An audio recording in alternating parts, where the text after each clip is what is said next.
You have 1 penny. That's it. And tonight you're going to use it to sit on a wooden bench in a room with 60 unwashed strangers. You won't be allowed to sleep. If your eyes close, someone shakes you awake. This is called a penny sit-up. It's one of 3 homeless shelters in Victorian London. The other 2, a 2-penny hangover and a 4-penny coffin. Those names aren't metaphors. They're exactly what they sound like. Quick thing. If this helps you sleep, hit subscribe. Also, drop your city in the comments. I'm always curious where people are listening from. All right, get comfortable. You're going to appreciate that bed tonight. London, 1887. You're standing on a street corner in the East End and the fog is so thick you can barely see your own hand in front of your face. Not regular fog. This is different. It's yellow, brownish. It tastes like metal and coal smoke and it sticks to the back of your throat like something alive. The locals call it a pea super, which sounds almost cute until you realise it's killing people. Literally. The smoke from a million coal fires has mixed with the damp river air to create something that burns your lungs with every breath. Your name doesn't matter anymore. A month ago, you had one. You had a job at a textile factory in Manchester. You had a small room you rented above a tailor's shop. You had a future, or at least you thought you did. Then the factory closed. Just like that. One day you showed up for work and the doors were locked. No warning, no final wages, nothing. You spent the first week looking for other work. The second week you pawned your good coat. The third week you pawned everything else. And somewhere in the 4th week you started walking toward London because someone told you there was work here. There isn't. Or if there is, it's not for you. You don't know anyone. You don't have references. Your clothes are falling apart. And every day you look a little more like exactly what you are. Someone who's given up. The cold is the first thing you notice. It's November and the temperature has dropped to just above freezing, not quite cold enough to kill you outright, just cold enough to make every minute feel like an hour. Your feet are wet because your boots have holes in them and you've been walking through puddles of something you really hope is just rainwater mixed with mud. It's not, by the way. It's rainwater mixed with horse manure, human waste, and whatever else got dumped in the street that morning. Victorian London didn't exactly have a sophisticated sewage system. People threw things out of windows. Animals died in the gutters. The Thames itself was basically an open sewer, and when the wind blew the wrong direction, you could smell it from miles away. But you're not thinking about that right now. You're thinking about the penny in your pocket. 1 penny. You earned it this afternoon holding horses outside a pub while their owners went inside to drink. It took 3 hours, your fingers are still numb, and now you have a decision to make. See, a penny can buy you a lot of things in Victorian London. A cup of coffee from a street stall, a small meat pie that's probably more gristle than meat, a few pieces of day-old bread, or it can buy you something that sounds almost impossible, a night indoors. You've heard about the penny sit-up from other people on the streets. They talk about it the way prisoners might talk about a slightly less terrible cell. It's not good, everyone agrees on that, but it's dry. It's warmer than sleeping under a bridge, and most importantly, the police won't move you on in the middle of the night. Because that's the thing nobody tells you about being homeless in Victorian England. It's actually illegal. Under the Vagrancy Act of 1824, sleeping rough on the streets without visible means of support can get you arrested. 2 weeks of hard labour in prison, breaking rocks or picking apart old rope until your fingers bleed. The police don't always enforce it. Sometimes they look the other way. But they can enforce it whenever they want, and when winter comes and the city wants the streets looking tidy, they start rounding people up.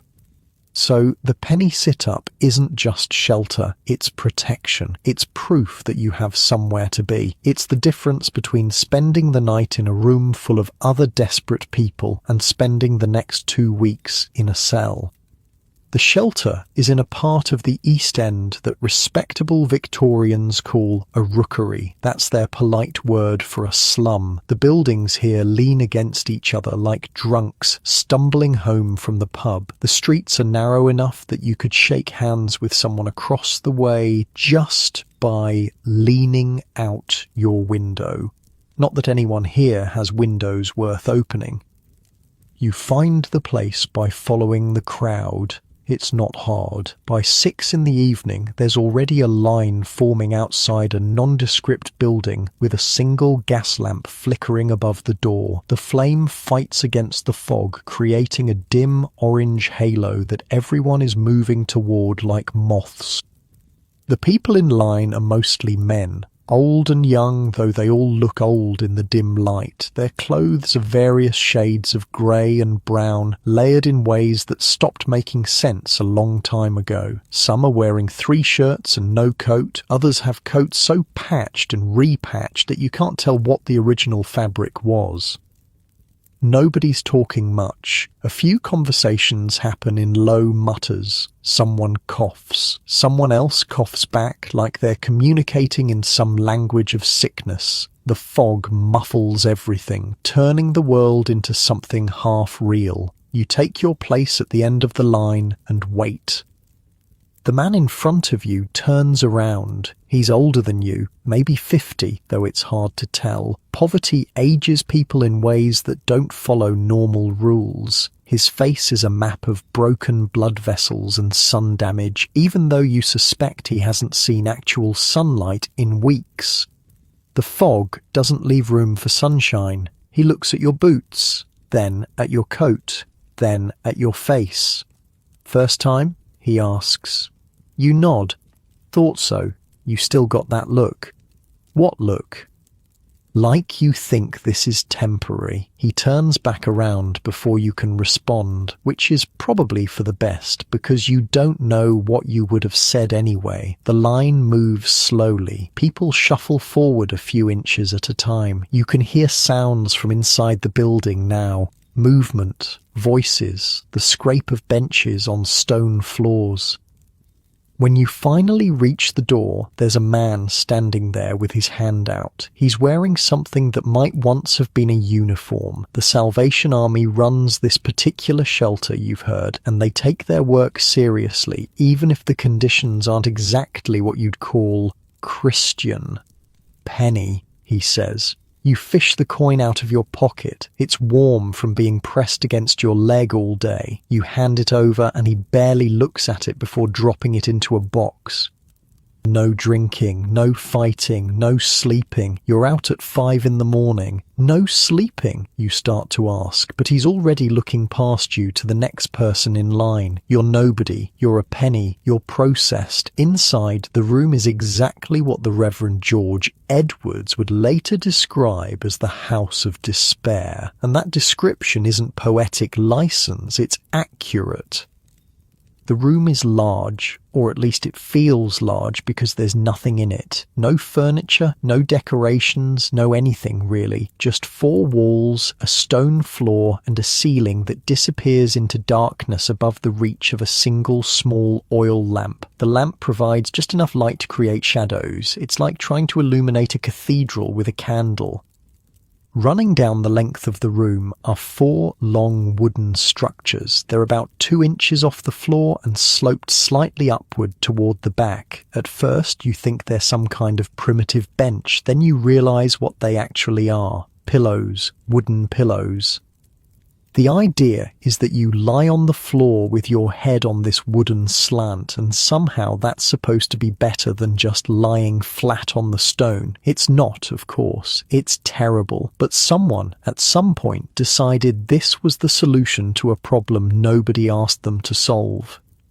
The floor is already filling up with bodies. Men are arranging themselves in rows, lying feet to feet in 2 double lines that run the length of the room. They've done this before. They know exactly how much space they're entitled to. About 6 feet by 2 feet. Enough to stretch out if you're lucky. Not enough to move without touching the person next to you. The smell hits you like a wall. Unwashed bodies. dozens of them. 60, you'll learn later, 60 men who haven't had a proper bath in weeks, months, some of them years. Not because they don't want to, but because there's nowhere to wash. No hot water, no soap, no privacy. The only bath most of these men see is when they get arrested and sent to the casual ward of the workhouse, where they're scrubbed with something that might be soap and might be industrial cleaning fluid. But the unwashed bodies are just the base note. Layered on top is the smell of tobacco smoke. Not good tobacco, not anything you'd recognise. They're smoking something called curbstone twist, which is exactly what it sounds like. Old tobacco chews picked up off the street, dried out, and smoked again. Some of them are smoking old cigar ends. Others are smoking tea leaves. Actual tea leaves, used, dried, and rolled into something that passes for a cigarette if you squint. Then there's the breath. Foul doesn't begin to cover it. These are people who haven't seen a dentist ever. Their teeth are rotting in their heads, their gums are bleeding, their mouths are ecosystems of bacteria that science hasn't even discovered yet. And underneath all of that, there's something else, something alive, lice. You can't see them yet, but you will. They live in the seams of clothes, breeding in the warmth between fabric and skin. They bite constantly. The itch becomes background noise after a while, they say, something you stop noticing, but right now, standing at the edge of this room, you notice everything. You find a spot near the wall. That's considered prime real estate, the old man from the line tells you as he settles in nearby. Against the wall, you can lean back. You can use the brick to support yourself when sitting up becomes too exhausting. Because that's the thing about a penny sit-up. The name is literal. You're paying for the privilege of sitting, not sleeping, sitting. There are monitors walking the room, men employed by the shelter to make sure nobody lies down and stays down. If they catch you sleeping, they'll shake you awake. First time, a warning. Second time, you're out, back on the streets, back to where the police can find you. The man next to you, the one from the line, is called Silas. He volunteers this information without you asking. In places like this, names are currency. They're the only thing some people have left to give.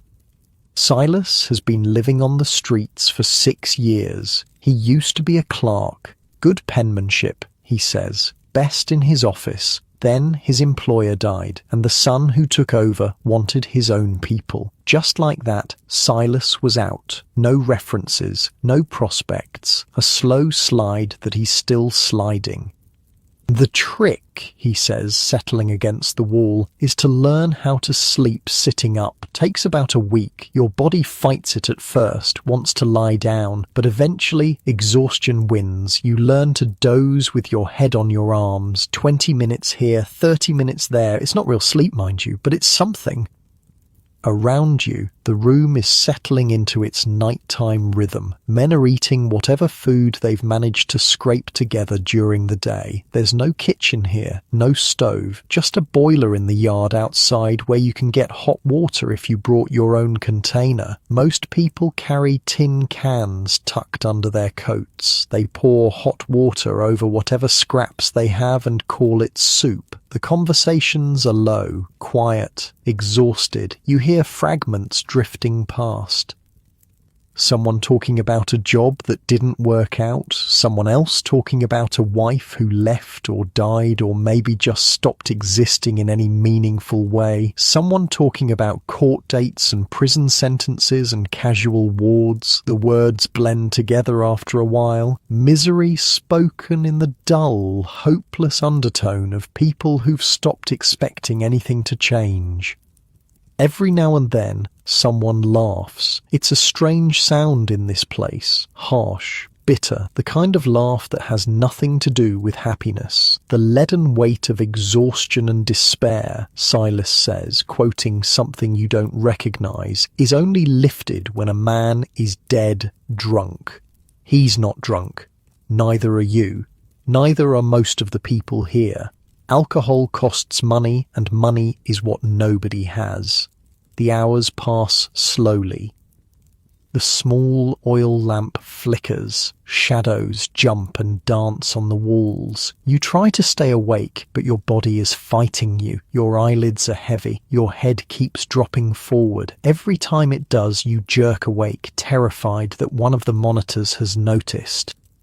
Around you, men are doing the same. It's a room full of people trying not to sleep in a place designed specifically to prevent sleep. There's something almost absurd about it, something that would be funny if it weren't so deeply, profoundly sad. One man near the far wall is muttering to himself, the same words over and over. You can't make them out, but the rhythm is hypnotic, a prayer maybe, or just madness. The line between the two gets blurry in places like this. Another man is scratching himself raw. His fingernails leave red trails on his forearms. The lice, Silas explains without being asked. Once they get into your clothes, you can't get them out. They breed in the seams right next to your skin, lay eggs that hatch in a day. Within a week, you're infested. Within a month, you stop noticing. Your whole body becomes one constant itch that fades into background noise. Silas tells you stories to pass the time. He's good at stories. Maybe that's all any of them have left. He tells you about a man he knew who froze to death on the steps of a church. It was Christmas Eve, and the congregation walked past him on their way to midnight mass. Nobody stopped. The next morning he was still there, covered in frost, looking almost peaceful. He tells you about the children who sleep in the streets. Thousands of them, he says, orphans or runaways or kids whose parents simply couldn't feed them anymore. They form gangs, they pick pockets, they grow up in doorways and under bridges and in the cracks between buildings. He tells you about the crawlers, the worst off of all. Old women mostly, too weak to beg, too broken to move. They huddle on the steps of workhouses, waiting for someone to give them tea or bread, or simply acknowledge that they exist. That's where we're all headed, Silas says. In the end, if we live long enough. The night stretches on. Sometime after midnight, a fight breaks out on the other side of the room. Two men shouting at each other about something nobody can quite make out. The monitors separate them quickly. One of them is thrown out into the fog. The other is warned harshly and retreats to his spot on the floor. The room settles again. The tension fades. But you don't relax. You can't. Because you're realizing something that everyone else here already knows. This isn't a shelter. Not really. It's a waiting room, a place to sit while you wait for something to change, for a job to appear, for a relative to take you in, for the weather to warm up, for death to finally arrive. Most of these men have been waiting for years. The hours blur together. Your thoughts get fuzzy around the edges. You drift in and out of something that's not quite consciousness and not quite sleep, a grey zone where time stops meaning anything, and then, without warning, a bell rings, 5 a.m. The monitors are moving through the room, shaking people awake, telling them to get out. The night is over. The shelter needs to be cleaned, aired out, prepared for the next batch of pennies. Around you, men are struggling to their feet. Their joints creak. Their bodies protest. They've spent the night sitting on stone floors with wooden pillows, and every muscle is letting them know about it. You stand up. Your legs feel like they belong to someone else. Your back is a symphony of pain, and you're so tired that the fog outside seems almost welcoming. Silas catches your eye as you shuffle toward the door. Same time tomorrow? He asks. You don't answer. You're not sure if you can do this again. You're not sure you have a choice.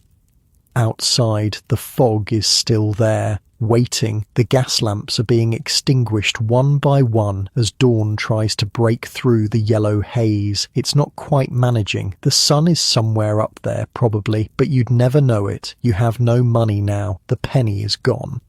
And somewhere in the next 16 hours, you're going to have to figure out how to earn another one. because tonight the shelter will open again, and if you don't have that penny, you'll be sleeping under a bridge, or walking the streets until you collapse, or lined up outside the casual ward of the workhouse, begging for a bed in exchange for breaking rocks until your hands bleed. The people around you are already dispersing into the fog. Some are heading toward the market, hoping to find odd jobs. Some are heading toward the wealthy parts of town, where they'll beg until the police move them on. Some are heading nowhere in particular, just walking, moving, staying alive for one more day. You take a breath of cold, poisonous air, and you start walking too. The thing about Victorian London is that it never stops. Even at 5 in the morning, the streets are starting to fill up. Costermongers are setting up their stalls. Coffee sellers are firing up their braziers. The city is waking up around you, and for a moment, just a moment, you can almost pretend you're part of it. You're not, of course. You're invisible, a ghost moving through a world that has already forgotten you exist. But you're still moving, still breathing, still alive.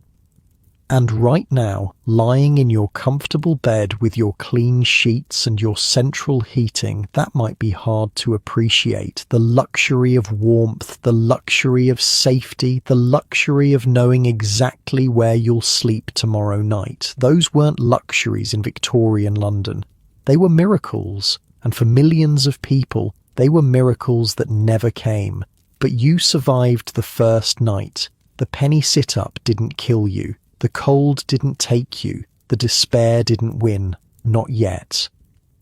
Tomorrow you'll learn about the 2-penny hangover. You'll meet characters who make Silas look like an optimist. You'll discover that there are always new depths to fall to, but that's tomorrow. Tonight, right now, you made it through. 1 penny, 1 night, 1 small victory against an empire that couldn't care less whether you lived or died. And somewhere in the fog, the sun is trying to rise. The fog swallows you the moment you step outside. It's thicker now than it was last night, thicker than anything you've ever seen. The gaslights on the street corner are just orange smudges in the murk, and the people walking past you appear and disappear like ghosts. 1 second they're there, the next gone, absorbed into the yellow nothing. Your legs don't want to work properly. 12 hours sitting on a stone floor with a wooden slant for a pillow will do that. Every joint in your body is screaming. Your back feels like someone spent the night kicking it, and the cold is already seeping through your coat and into your bones. Silas is walking beside you. He moves slowly, deliberately, like a man who learned a long time ago not to waste energy. His breath comes out in white puffs that get swallowed by the fog almost immediately. First thing, he says, is to find somewhere warm, just for a bit. Get the blood moving again. Where? He points vaguely into the murk. Bakeries. They start early. Some of them let you stand near the ovens if you don't cause trouble. Won't last long, but it's something. You follow him through streets that all look the same in the fog, narrow, crooked. The buildings lean over you like they're trying to listen to your conversation. Somewhere nearby, a church bell is ringing. 6 times, the day has officially begun. The bakery is a small place wedged between a cobbler's shop and something that might be a pawn shop. The door is propped open despite the cold, letting out waves of heat that feel almost miraculous. Inside, a large man with flour on his arms is pulling loaves out of a brick oven. He sees you hovering at the doorway and doesn't say anything, just nods once. Permission granted. You and Silas shuffle inside and press yourselves against the wall, as close to the oven as you can get without being in the way. The warmth is incredible. It seeps into your frozen fingers, your aching feet, the hollow spaces in your chest where the cold had set up camp. For a few minutes you just stand there and breathe. Other people drift in, a woman with 3 children clinging to her skirt, an old man with no teeth who keeps muttering about the weather, a boy who can't be older than 8, alone, his face streaked with dirt that might be permanent. Nobody talks to each other, everyone just stands and soaks up heat like flowers turning toward the sun. The baker works around you like your furniture. He's done this before, probably does it every morning. A small kindness that costs him nothing but means everything to the people who receive it. After maybe 20 minutes, he clears his throat. Right then, off you go. No anger in his voice. Just business. He's got customers coming soon, real customers with money, and he can't have the place looking like a refugee camp when they arrive. You file out into the fog again. The cold hits you like a punch. Now what? You ask Silas. Now we work. Work in Victorian London is a flexible concept when you're homeless. It doesn't mean a job with regular hours and a wage at the end of the week. It means scrounging, hustling, finding ways to make pennies appear out of nothing. Silas has a system. He's been doing this for 6 years and he's got it down to something almost scientific. Markets, he says as you walk. That's where you start. Covent Garden if you can get there. Billingsgate for fish. Smithfield for meat. The costermongers always need help. Carrying crates, watching their stalls while they take a piss, cleaning up the rotten stuff at the end of the day. Do they pay? Sometimes. Depends on who you ask and how you ask. Mostly you get food. A bruised apple here, a fish head there. Not money, but it fills your stomach. Your stomach. You haven't thought about it until now, but it's empty. Painfully empty. The last thing you ate was a piece of bread yesterday afternoon, and that was hours before the penny sit-up. What about holding horses, you ask? I did that yesterday. Pubs are good for that. So are the theatres if you can get close enough. The problem is competition. Everyone's doing it. You'll spend more time fighting for a spot than actually working. He's not wrong. As the morning goes on, you see what he means. The streets are full of people like you, men in tattered coats, women in threadbare shawls, children darting between legs, hands outstretched, everyone looking for the same thing, a chance, a penny, something. The fog starts to lift around mid-morning, though it never really goes away. It just gets thinner, paler, letting through a weak grey light that passes for daylight in November London. The buildings emerge from the murk like ships coming into port, tall, black with soot, windows reflecting nothing. You follow Silas to a market near Whitechapel. The place is already in full swing. Vendors shouting prices, customers haggling, the smell of fish and meat and vegetables, some of them past their best, all mixing together into something overwhelming. The costermongers work these streets like it's a battlefield. They've got their carts loaded with whatever they could buy cheap from the wholesale markets that morning. Apples with brown spots, fish that need to sell today or become cat food tomorrow, potatoes caked in mud because washing them would make them rot faster. A costermonger with a cart full of cabbages waves Silas over. You again, the man says. He's got arms like ham hocks and a face that suggests he's seen every kind of trouble the East End has to offer. Morning, Arthur. You want work? Always. Arthur jerks his thumb toward a pile of crates stacked behind his cart. Those need moving. Stack 'em over there, neat, mind you. Don't just throw them.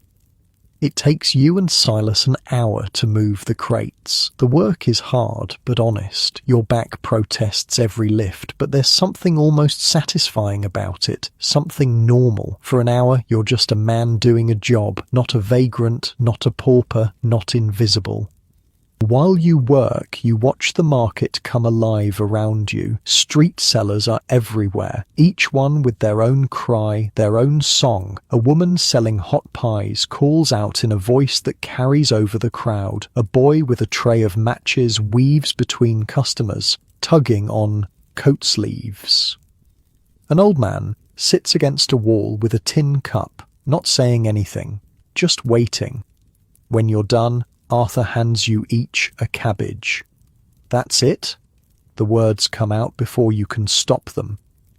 Arthur's face hardens. You want more? Find someone else. There's 50 blokes out there who do it for nothing. Silas grabs your arm before you can say anything else. Thank you, Arthur. We appreciate it. You walk away with a cabbage. One cabbage. An hour of work, and you've got a vegetable that you can't even cook because you don't have a stove or a pot or a fire. You eat it raw, Silas says, reading your mind. Bite into it like an apple. Tastes like nothing, but it fills you up. You bite into the cabbage. He's right. It tastes like nothing, but your stomach stops hurting quite so much, and right now, that's enough.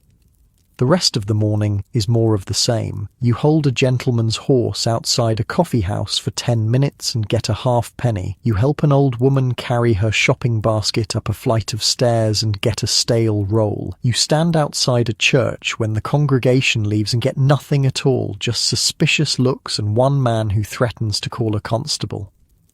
There's a constable on the corner of Commercial Street, and Silas steers you away from him without a word. The police in this part of London know the homeless by sight. They know which ones cause trouble and which ones just want to survive. But that doesn't mean they won't arrest you if they're having a bad day or if some shopkeeper complains.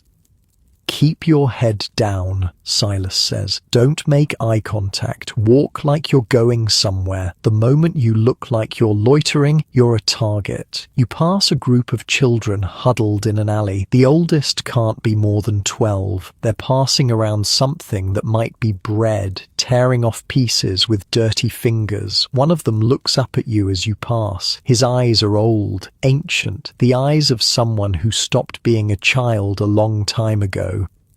By noon, you have one halfpenny, half a cabbage, and a stale roll that's so hard you could probably use it as a weapon. Silas has done slightly better. A full penny and some cheese that's only a little mouldy. The afternoon's easier, he says as you find a spot to sit on some church steps. The stone is cold, but at least it's dry. People are looser with their money after they've had lunch, feeling charitable. That's when you beg. I thought begging was illegal.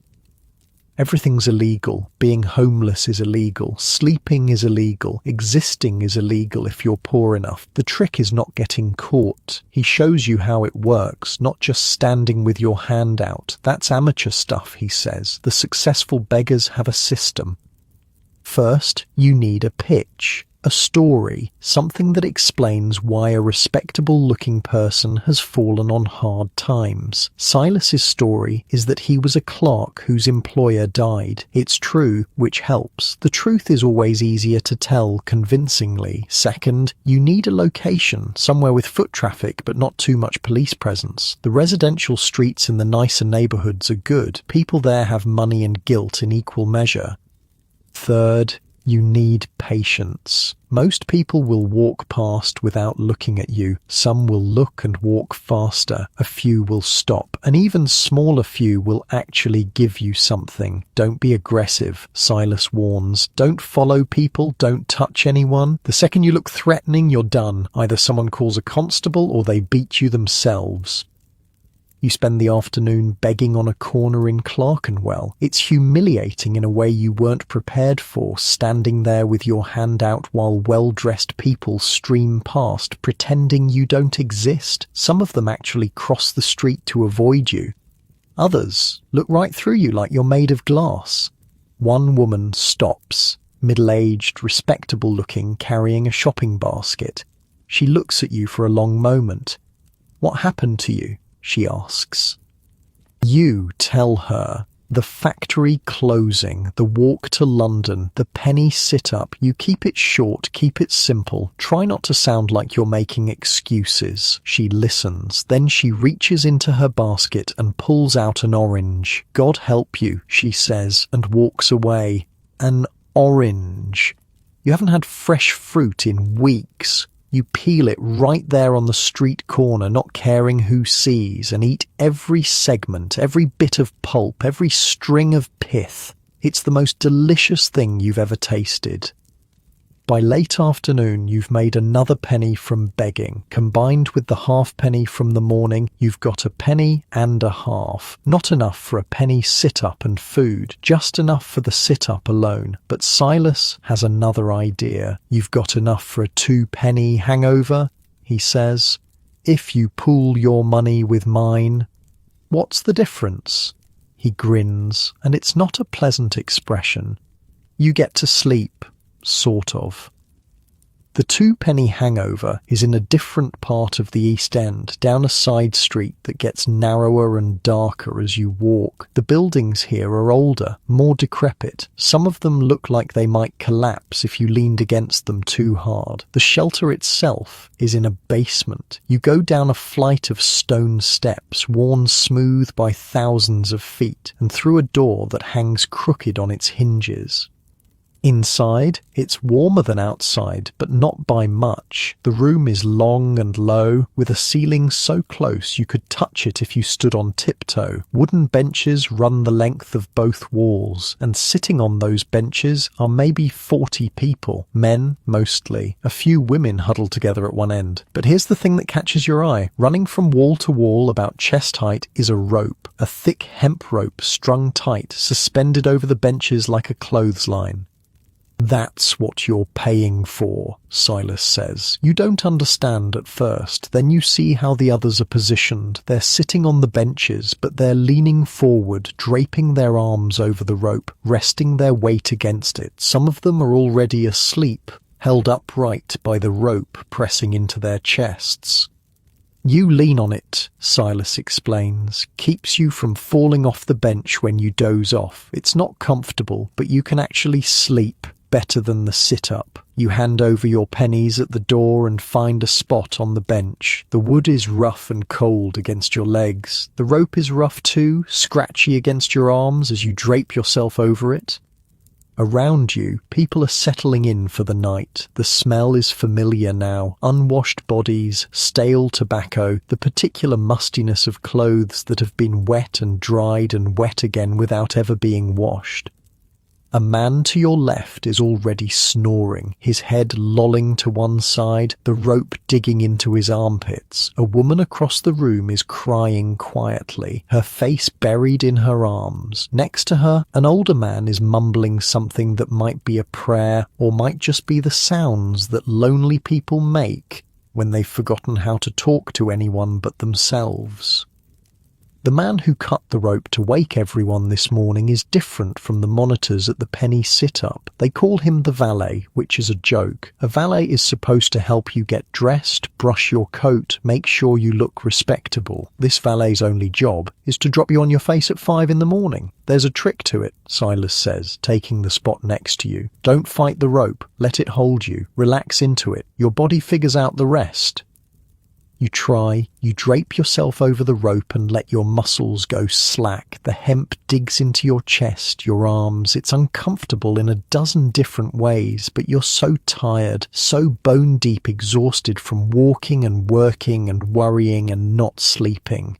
A young man settles onto the bench across from you. He's got a fresh bruise blooming on his cheek and a cut above his eye that's still seeping. What happened to you? Silas asks. The young man shrugs. Tried to sleep under Blackfriars Bridge. Some other blokes didn't appreciate the company. You fight back? Tried to. Didn't go well. That's the other thing about being homeless that nobody talks about. The violence. It's everywhere. People fighting over spots, over scraps, over nothing at all. The desperation turns some men into wolves. And when you've got nothing left to lose, you stop caring about the consequences of throwing a punch. Sleep comes in fragments. 20 minutes here, 30 minutes there. Every time you shift position, you wake up. Every time someone coughs or snores or cries out in their dreams, you wake up. But it's more than you got last night. It's something. The hours blur together. At some point, a fight breaks out near the door. Two men arguing over a spot on the bench. One of them throws a punch, the other goes down. The people running the shelter drag them both outside. Nobody else reacts. This is normal. This is just another night. Sometime after midnight, a drunk stumbles in. He's got money somehow, enough to pay for a spot, but he can't figure out how the rope works. He keeps trying to lie down on the bench and sliding off. Eventually, he just curls up on the floor in the corner and nobody stops him. The woman who was crying earlier has stopped. She's asleep now, or maybe just silent. In the dim light, you can't tell the difference. You think about your life before, the factory, the room above the tailor's shop, the small pleasures you used to take for granted, a hot meal, a real bed, a door you could lock against the world, that life feels like it belonged to someone else, a character in a story you read once and can barely remember. This is your life now, ropes and benches and the smell of 60 strangers, fighting for pennies, eating raw cabbage, watching your hands turn red and cracked from the cold. And the worst part? You're one of the lucky ones. You made enough money today to be here. There are people out there right now, in the fog with nothing, sleeping in doorways, curled up under bridges, walking the streets until they collapse because the moment they stop moving, the cold starts killing them. The rope digs into your arms, your neck aches from the angle, your stomach is growling again, already forgetting the cabbage and the orange, but you're inside, you're warm, you're alive. For now, that has to be enough. Somewhere in the back of your mind, you remember what Silas told you earlier about the 4-penny coffin, the next step up, the place where you actually get to lie down flat in a wooden box shaped like the thing you might end up in if you don't make it through the winter. 4 pennies. It sounds impossible right now. A fortune, more than you made all day. But maybe tomorrow will be better. Maybe you'll find steady work. Maybe some miracle will happen. Some door will open. Some hand will reach down and pull you up. People tell themselves things like that. Silas told you. They have to. Hope is the only currency that doesn't run out. The rope creaks as someone shifts their weight. The snoring settles into a rhythm. The room grows still.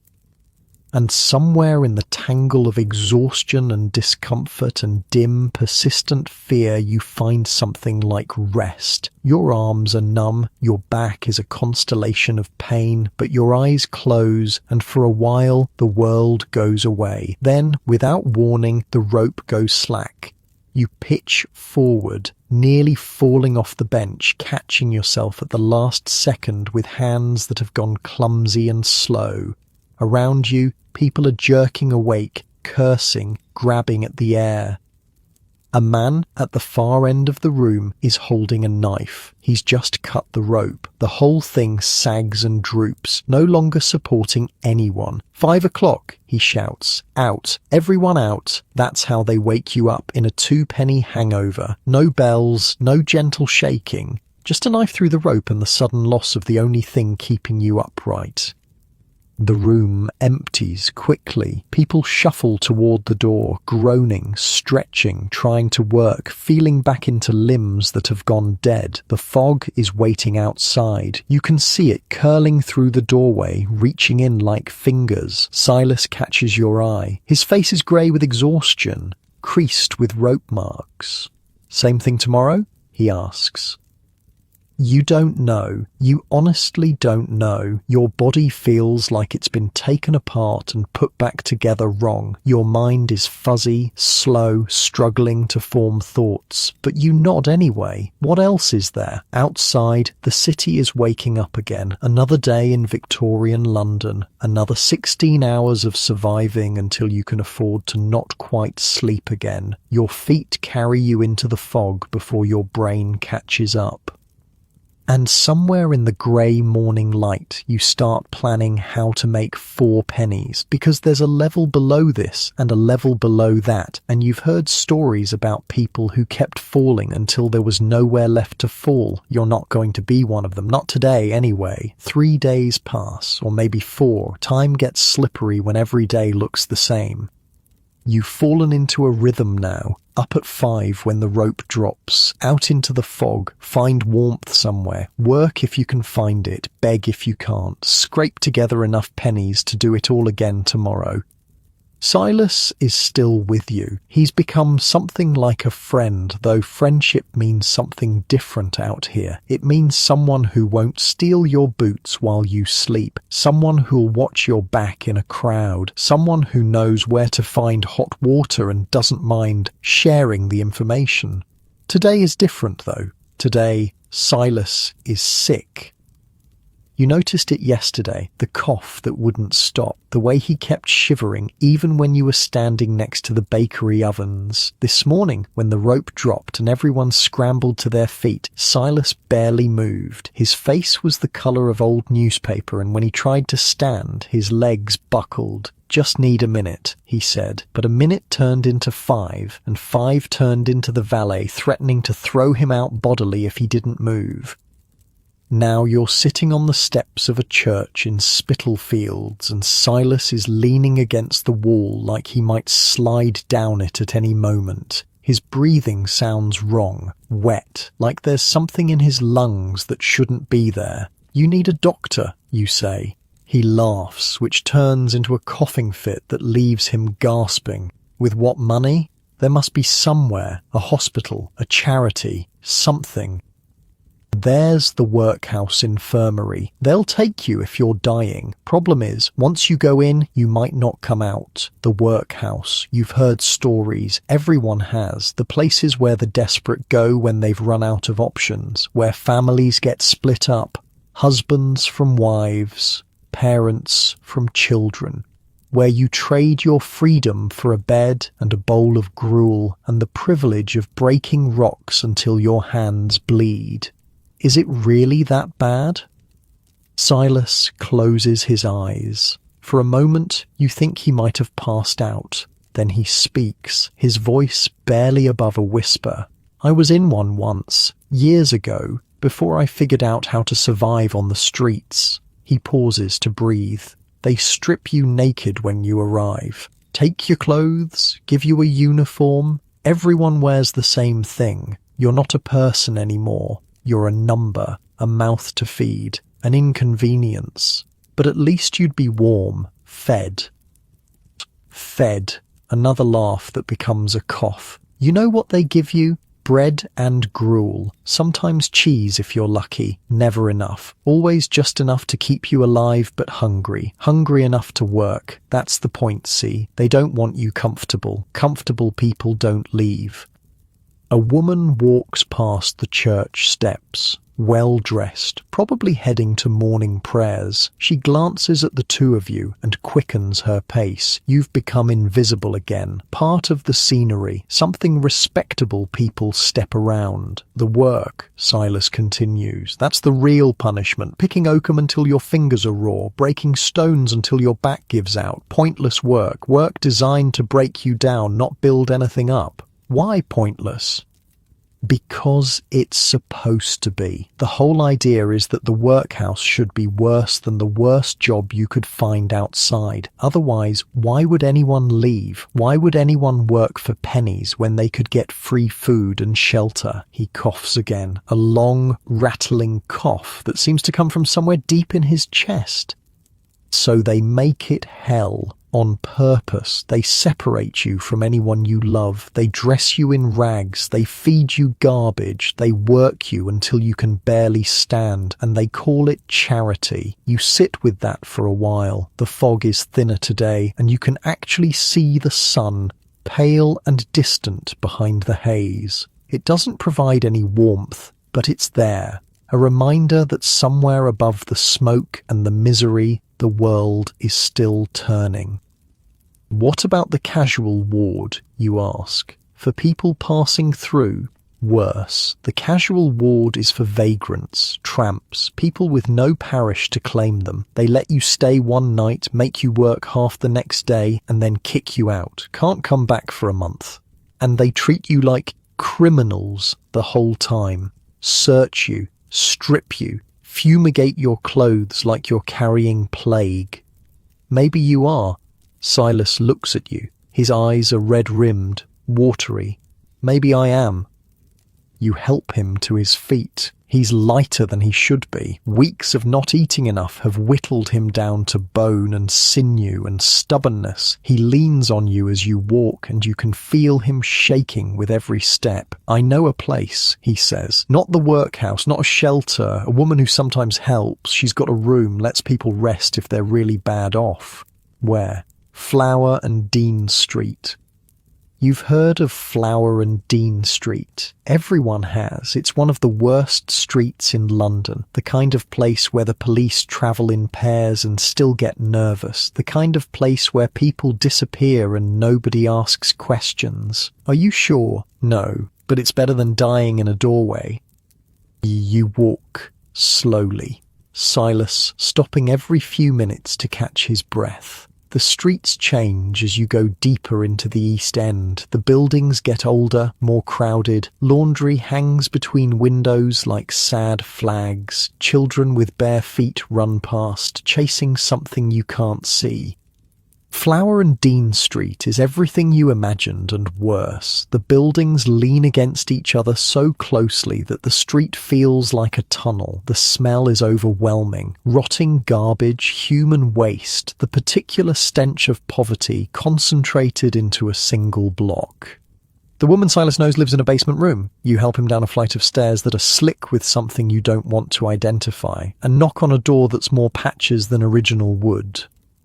A woman opens it. She's old, maybe 60, maybe 100. Her face is a map of hard years and harder choices. She looks at Silas, looks at you, and steps aside without a word. The room is small, a fireplace with a tiny fire burning, a bed that's really just a pile of rags in the corner, a table with one leg shorter than the others, 2 chairs that don't match. Put him there, the woman says, pointing to the rag pile.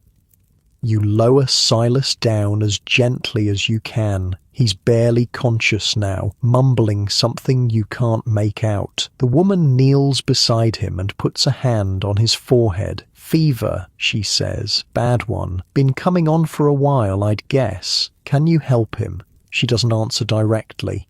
Instead, she moves to the fireplace and starts heating water in a battered pot. I can try. No promises. He's far gone. She glances at you over her shoulder. You his friend? Something like that. Then you should probably go. Nothing you can do here. Come back tomorrow if you want to know if he made it. You hesitate. It feels wrong to leave him, but she's right. There's nothing you can do except get in the way, and staying here means you won't be out there earning the money you'll need for tonight. Thank you, you say. Don't thank me yet. Thanking's for after. You climb back up the stairs and into the dim light of Flower and Dean Street. The fog is rolling in again, thick and yellow, turning the afternoon into twilight. And now you're alone, really alone. For the first time since that first night in the penny sit-up. No Silas to show you where to go, what to do, who to avoid. Just you and the city, and the growing certainty that you need to find somewhere to sleep tonight. You start walking. No direction in mind, just moving. It's what you do when you don't know what else to do. The streets are crowded despite the fog, or maybe because of it. The fog provides cover. It hides things, transactions you're not supposed to see, people you're not supposed to notice, the whole underworld of Victorian London conducting its business in the murk. A man is selling something from a cart. Hot potatoes, he's calling out. A penny each. The smell hits you and your stomach clenches with want. But you only have 1 penny, and that penny is for tonight. You keep walking.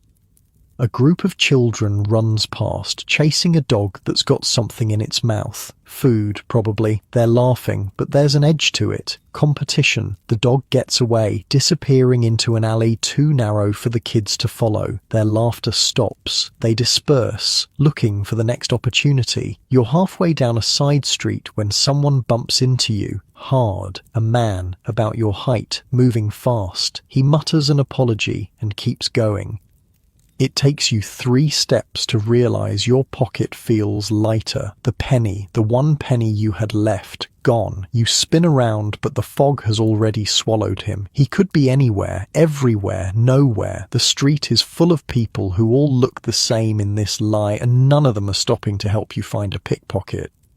Silas warned you about this. First day, he told you to keep your money in your boot, not your pocket. But you were tired this morning, and you forgot, and now you've got nothing. Nothing. The word sits in your stomach like a stone. You stand there for a long moment, people flowing around you like water around a rock. Your mind is blank, empty. What do you do when you have nothing, when there's no next step, no plan, no safety net? A woman's voice cuts through the fog. You look lost. She's standing in a doorway, young, maybe your age, maybe younger. Hard to tell. She's got a shawl wrapped around her shoulders and eyes that have seen too much. Got robbed, you say. Your voice sounds strange, distant. Happens. She shrugs. This street's famous for it. They call it the worst street in London. Probably true. I had 1 penny. Just 1. 1 penny's not nothing. 1 penny's shelter or food. 1 penny's the difference between sleeping inside and sleeping under a bridge. She pauses. How long you been on the streets? A week, maybe more. Still counting days. That's new. She looks you up and down. You're going to need to find another penny before nightfall, or find somewhere that doesn't cost money. Is there somewhere like that? There's always somewhere. Question is whether you're willing to pay the other price. You don't ask what she means. You're not sure you want to know. She tells you her name is Mary. She's been living on Flower and Dean Street for 2 years, which in this neighbourhood makes her practically an old-timer. She knows the streets, the people, the rhythms of survival. Most people don't last that long, she says, walking beside you now. They either find a way out or they find a way down. Down's easier, most of the time. Down means giving up, stopping the fight, letting the streets take you. What does that look like?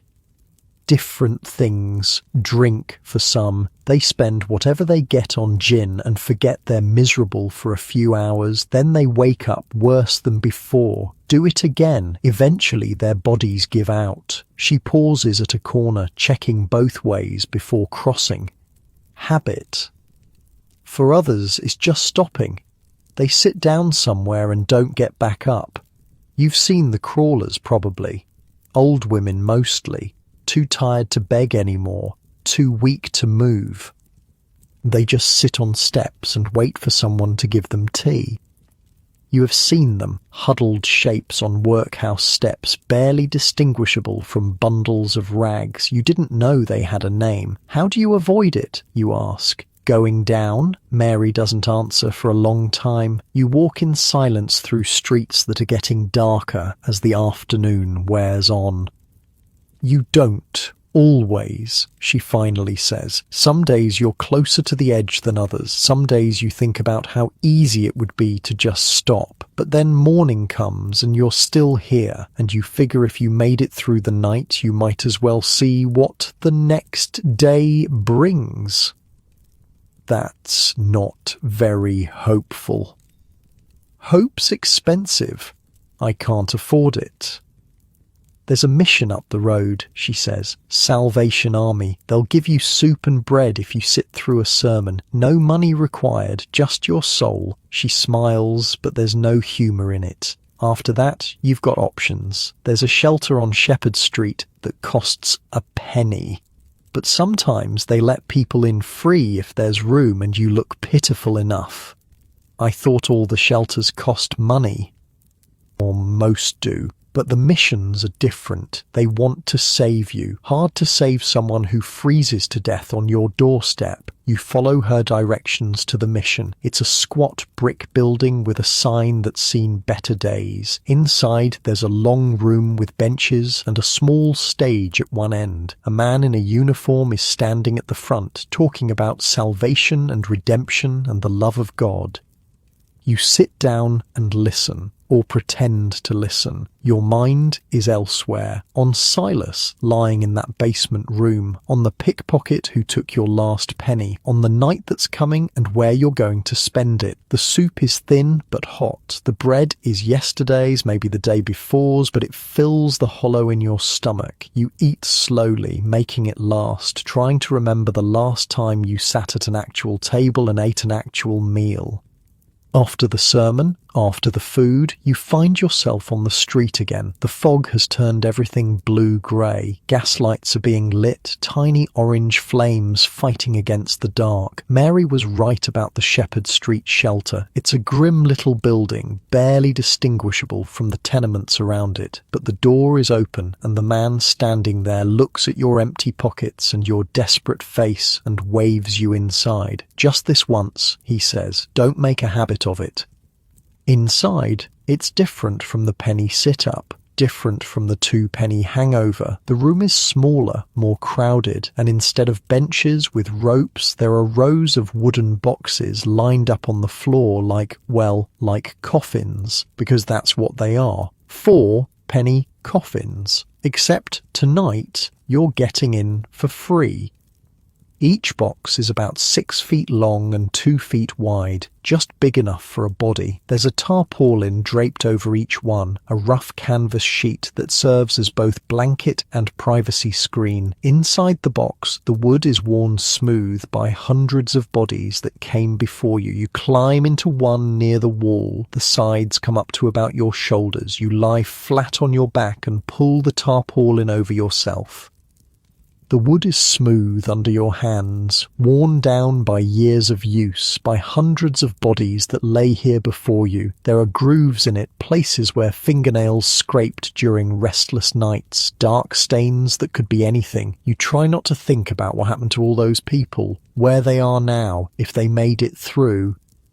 The tarpaulin smells like mould and old sweat. It's rough against your face when you pull it up, but it blocks out the light, what little there is, and creates a pocket of darkness that feels almost private, almost safe, and that's when you notice the bugs.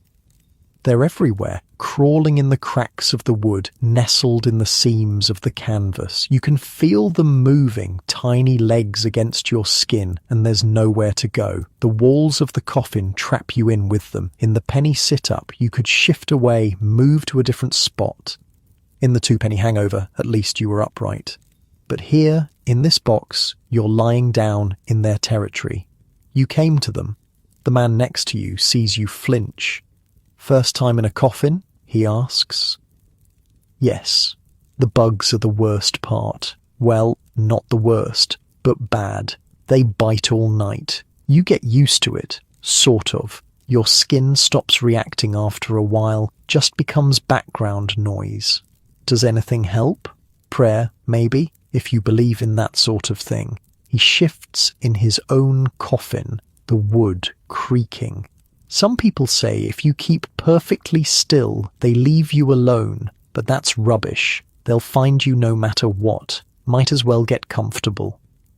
Comfortable. That's a strong word for lying in a wooden box while insects eat you alive. But he's right about one thing. The coffin is warm. Warmer than the benches, warmer than the rope. Your body heat gets trapped by the tarpaulin, creating a pocket of air that's almost tolerable. Almost. You lie there in the dark, listening to the sounds around you, coughing, snoring, the scratch of fingernails against skin as people try to fight off the insects they'll never beat, someone crying softly like they're trying not to be heard, someone else praying the same words over and over, a rhythm that becomes meaningless after a while. The ceiling is too low to see, just darkness pressing down on you. The walls are too close, hemming you in. For a moment you feel panic rising in your throat. The box really is like a coffin. You're lying in your own grave, surrounded by the dying, waiting for your turn. But the panic passes. It has to. There's nowhere for it to go. You think about Silas, wondering if he's still alive, wondering if you'll ever see him again. He saved your life in his way, showed you how to survive when you didn't know the first thing about it, and now he's lying in a basement room on Flower and Dean Street, fighting something you can't help him fight. You think about the factory in Manchester, the life you used to have. It feels like someone else's memory now, like a book you read once and can barely remember. You think about tomorrow, another day of scrounging for pennies, another day of being invisible, another day of survival. The bugs keep biting. The man next to you starts snoring. Someone near the door is talking in their sleep, having a conversation with someone who isn't there. And somewhere in the middle of all that noise, all that discomfort, all that quiet desperation, you fall asleep. Real sleep. Deep sleep. The kind you haven't had since before the factory closed. The coffin holds you, the tarpaulin covers you, the bugs feast on you, but you sleep. When morning comes, there's no rope to cut, no valet with a knife, just a bell ringing, distant and tinny, and the slow shuffle of bodies climbing out of their boxes. You sit up, your whole body itches, red welts cover your arms, your neck, anywhere the bugs could reach, but you're rested, actually rested. For the first time in a week, your mind feels clear.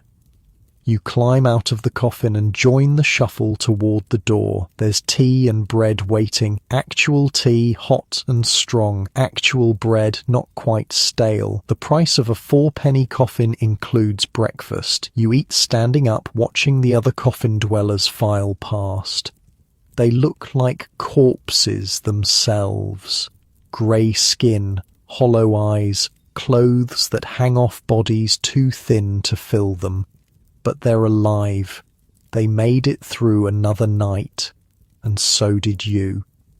Outside, the fog is waiting, always waiting. The city emerges from it slowly, like something surfacing from deep water. You've got no money, no plan, no Silas to guide you, but you've got daylight. You've got your health, more or less. You've got one more day to figure this out. And somewhere on Flower and Dean Street, there's a basement room where your friend might still be breathing. You start walking. The basement room on Flower and Dean Street smells like sickness. You stand at the bottom of the stairs, hesitating. The door is open a crack, letting out a thin line of light and that smell, sweat and something worse, something you don't want to name. The old woman appears in the doorway before you can knock. He's alive, she says. Barely. Come in if you're coming. Silas is lying where you left him, on the pile of rags in the corner. His eyes are closed, his breathing shallow. The fever has done something to his face, hollowed it out, made him look 20 years older than he did yesterday. Has he eaten anything? Broth, a little. He keeps most of it down. She's stirring something in a pot over the small fire. Fever's still high, but it hasn't gone higher. That's something. You kneel beside him. His skin is hot to the touch, dry, papery. His lips are cracked. He looks like he's already halfway gone. Silas, it's me. His eyes flutter open. They're glassy, unfocused, but after a moment they find your face. You came back, he says. His voice is a whisper. Said I would. Most people don't. He tries to smile. It doesn't quite work. How was the night? Got a coffin, free even. Someone at the mission took pity on me. The bugs? Bad.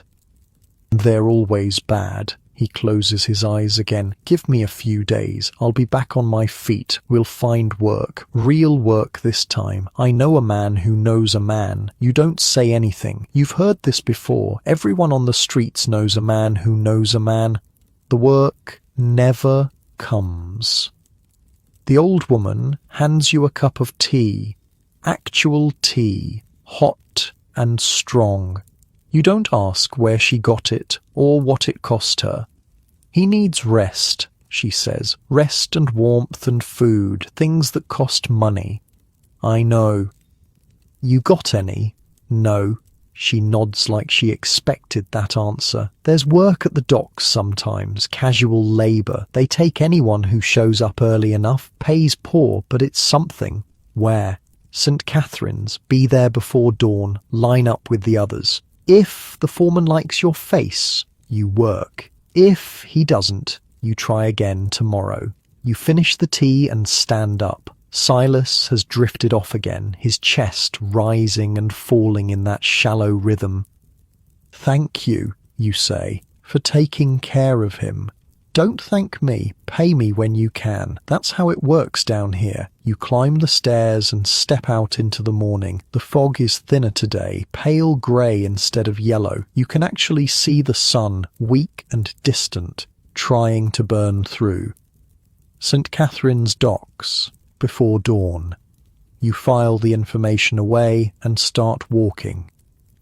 But dawn is hours away, and you've got nothing to do until then. No money for food, no money for shelter, just time stretching out in front of you like a road with no end. You find yourself wandering toward Whitechapel, not for any particular reason, just because your feet take you there, because the streets are familiar now in a way they weren't a week ago. You're learning the city, its shortcuts and dead ends, its safe corners and dangerous alleys, its rhythms.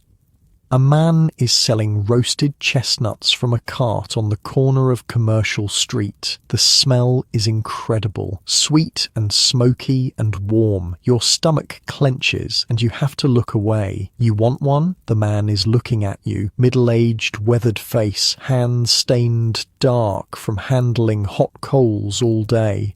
"I don't have any money." Didn't ask if you had money, asked if you want one. He holds out a chestnut, small, wrinkled, probably the last one in his cart. You take it before you can think of a reason not to. "Thank you. Don't mention it. Literally, my wife thinks I give away too much. She's probably right." He starts packing up his cart. "You looking for work?" "Always." There's a doss house on Thrall Street. The deputy there, name's Brennan, sometimes needs people to do odd jobs. Cleaning, mostly. Hauling water. Nothing glamorous, but he pays in bed and board. A doss house? Common lodging house. 4p a night gets you a bed. Real bed, not a coffin or a rope. Kitchen you can use. Roof that doesn't leak mostly. He pauses. It's not the Ritz, mind you, but it's a step up from where you've been. How does he know where you've been? You must look it. The clothes, the smell, the way you hold yourself. The streets mark you in ways you can't hide. Thrall Street, you repeat. Number 32. Tell Brennan that Eddie sent you. Won't guarantee anything, but it might help. The chestnut is still warm in your hand. You crack it open and eat it slowly, savouring each bite. It's the best thing you've tasted in days. Thrall Street is a 10-minute walk from Commercial Street. The buildings here are older, more crowded. Laundry hangs between windows. Children play in the gutters. A woman is arguing with a man in a doorway, their voices loud enough to hear from halfway down the block. Number 32 is a tall, narrow building with a lantern hanging over the door. The lantern is dark now, but you can see where the glass is smoked from use. This place has been here a while. Inside, there's a hallway that leads to a large room at the back. The room is a kitchen, sort of. A massive fireplace dominates one wall, with a fire burning low in the grate. Tables and benches fill the rest of the space. A few people are sitting around, eating, talking, playing cards. This is different from the shelters. You can feel it immediately. Those places were way stations, somewhere to survive the night and move on. This place has a sense of permanence. People live here. They have regular spots at the tables, regular places in the kitchen. It's a community of sorts. A woman is cooking something on a pan over the fire. Bacon by the smell of it. She's got her own pan, her own fork, her own little space carved out of the communal chaos. Nobody bothers her. Nobody tries to take her spot. There are rules here, unwritten but understood. Another man is sitting in the corner, mending a shirt with a needle that's clearly seen better days. His fingers move quickly, practiced. He's done this before, probably hundreds of times. The shirt is more patches than original fabric now, but he keeps working at it because what else is he going to do? A man behind a counter looks up when you enter. He's got a face like a bulldog and arms that suggest he doesn't need help removing troublemakers. Looking for something? Brennan, Eddie sent me, said you might have work. The bulldog face doesn't change expression. Eddie talks too much. What can you do? Anything. Carry things, clean, whatever you need. Can you read? The question surprises you. Yes. Right? Yes. Most of the people who come through here can't do either. That makes you valuable. He scratches his chin, thinking. Come back tomorrow morning. Early. I might have something for you. I don't have anywhere to stay tonight. He looks at you for a long moment, sizing you up, deciding something. Kitchen's open all night, fire's always burning. You can sit there until morning. Don't cause trouble. Don't steal anything. Don't bother the paying customers. Thank you. Don't thank me. You're not getting a bed. You're getting a warm place to sit. There's a difference. There is a difference. You know that now. The hierarchy of homelessness has levels you didn't know existed when you started. At the bottom, sleeping on the streets, exposed to weather and police and anyone who wants to hurt you. Then the penny sit-up, where you can't even close your eyes without someone shaking you awake. Then the 2-penny hangover, leaning on a rope like a scarecrow, dropping when they cut you loose at dawn. Then the 4-penny coffin, lying flat in a wooden box while bugs crawl over your skin. And above all of them, the common lodging house, a real bed, a kitchen, a place to exist as something other than a victim. 4pence a night sounds like a fortune right now, but it's the goal, the thing to work toward. You find a spot at one of the tables, away from the fire but close enough to feel its warmth. The room fills up as the evening goes on, men and women drifting in from the streets, paying their 4pence, heading upstairs to the dormitories. Some of them eat first, others just collapse into bed. The conversations around you are different from the shelters too. In the penny sit-up, people talked about survival, where to find food, where to avoid police, the basic mechanics of not dying. Here, people talk about life, gossip about neighbours, complaints about work, stories that have nothing to do with homelessness. A woman sits down across from you. She's older, maybe 50, with grey hair pulled back in a tight bun. Her clothes are worn but clean, respectable almost. New here? She asks. Just for tonight. Brennan's letting me sit in the kitchen. Brennan's softer than he looks. Don't tell him I said that. She pulls out a piece of bread and starts eating. What's your story? Everyone wants to know your story. It's currency down here. The way you explain yourself, the reason you give for being where you are. You tell her the short version. Factory closed, walked to London, fell through the cracks. She nods like she's heard it before. Probably has. I was a seamstress, she says. 30 years, same shop. Then the owner died and his son sold the building. New owners didn't want seamstresses, wanted the space for something else. Storage, I think, or maybe just empty. She shrugs. Doesn't matter. Point is, I was out. Too old to find another position. Too proud to go to the workhouse. So here I am. How long? 3 years. 3 years. The number hits you like a punch. She's been living in this doss house for 3 years. This is her life now, not temporary, not a phase, just life. Do you ever think about getting out? She laughs. Not bitter exactly, just tired. Getting out to where? I've got no family, no savings, no skills anyone wants anymore. This is getting out. This is the best it gets for people like me. You don't know what to say to that, so you don't say anything. The fire crackles. The room fills with warmth and voices and the smell of cooking food. Someone is frying something on a pan over the flames. Someone else is brewing tea. The lodging house kitchen is like a tiny village, everyone doing their own thing, but somehow part of the same whole. A young man sits down next to you. Younger than you, maybe 18 or 19. He's got quick eyes and quicker hands. You notice because you've learned to notice. "You're the one Eddie sent," he says. It's not a question. Word travels fast. Not much else to do around here but talk. He grins. "I'm Will. I do odd jobs for Brennan sometimes. He's probably going to put you to work with me tomorrow." "Doing what?" "Depends on the day. Sometimes we haul coal. Sometimes we scrub floors. Sometimes we run messages for people who can't read." He shrugs. "It's not glamorous, but it pays." "How much?"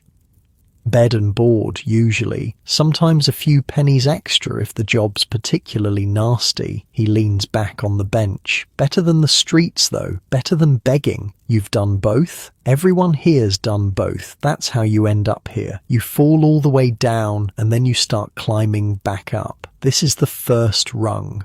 "The first rung. You like that? It implies there are more rungs above, a ladder that goes somewhere." "What's the second rung?" Will thinks about it.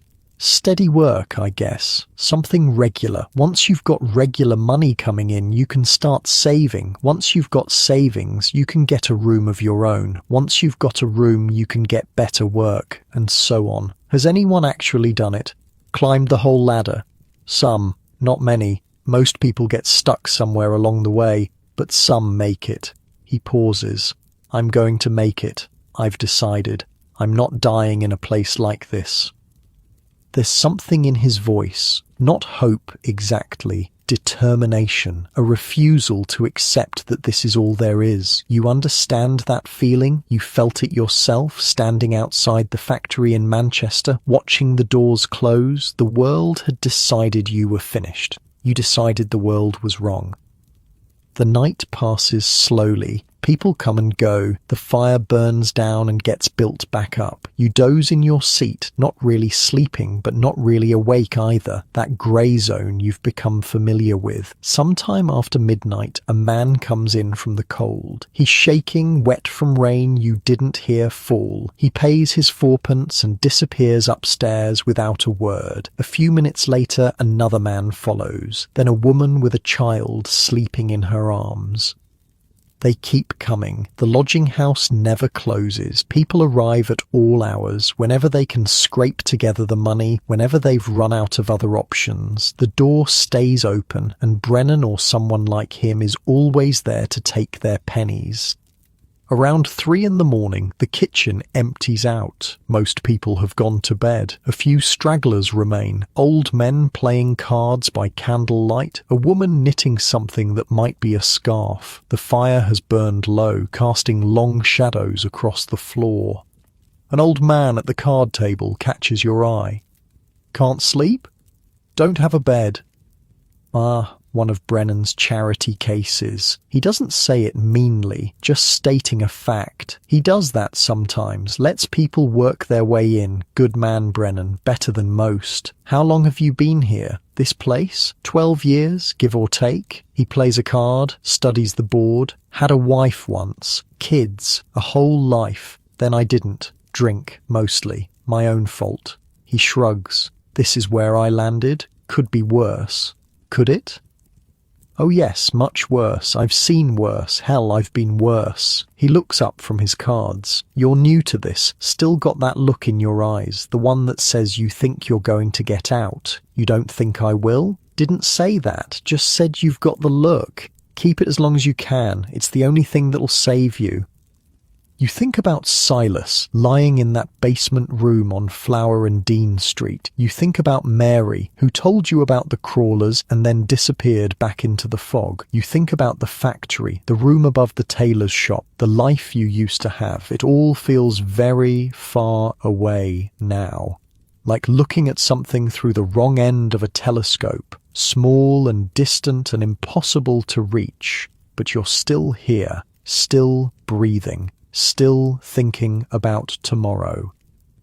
That has to count for something. When dawn comes, you're already on your feet. Brennan appears behind the counter, looking like he never went to sleep. You're still here, he says. You said to come back early. I did. He studies you for a moment. All right, there's a coal delivery coming this morning. Help Will unload it. Stack it in the cellar. After that, there's floors to scrub and water to haul. You do all that, you get a bed tonight and breakfast tomorrow. Sound fair?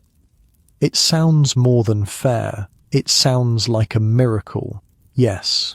Good. Will's out back. Try not to break anything. The work is hard. Harder than anything you've done since you left Manchester. The coal is heavy and black, and by the time you've finished unloading the cart, you're covered in dust from head to toe. Your arms ache. Your back screams. But you keep going. Will works beside you, matching you load for load. He doesn't complain, doesn't slow down, doesn't seem to notice the weight. His movements are efficient, practiced. He's done this before, maybe hundreds of times. Trick is to use your legs, he says when he catches you struggling. Not your back. Your back'll give out. Legs are stronger. You adjust your technique. It helps a little. The coal cart driver watches from his seat, smoking a pipe, not offering to help. That's not his job. His job is to deliver the coal. What happens after that is someone else's problem. You're not from London, Will says between loads. Manchester. Long walk. Seemed like a good idea at the time. He laughs. Short, sharp. Always does. I came from Birmingham myself. 3 years ago, thought London would have more opportunities. He heaves another bag onto his shoulder. It does, I suppose. More opportunities to starve anyway. By midday, the coal is stacked and you've moved on to floors. The lodging house has 3 stories and every floor needs scrubbing. The water is cold, the brushes are stiff, and your knees are raw within the first hour.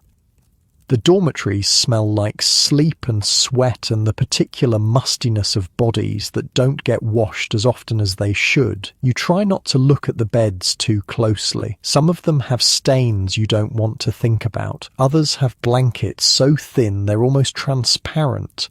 But they're beds. Real beds. And tonight, one of them will be yours. Will works on the floor beside you, his brush moving in rhythmic strokes. There's a trick to this too, he says. Don't scrub in circles. Go back and forth with the grain of the wood. Gets the dirt out faster. You adjust your technique again. The floor starts to look cleaner. How long have you been doing this, you ask? Working for Brennan? About 8 months. Before that, I was in the coffins, like you. Before that, I was under a bridge with a piece of canvas for a roof. He shrugs. You work your way up. That's the only way out. What's next for you?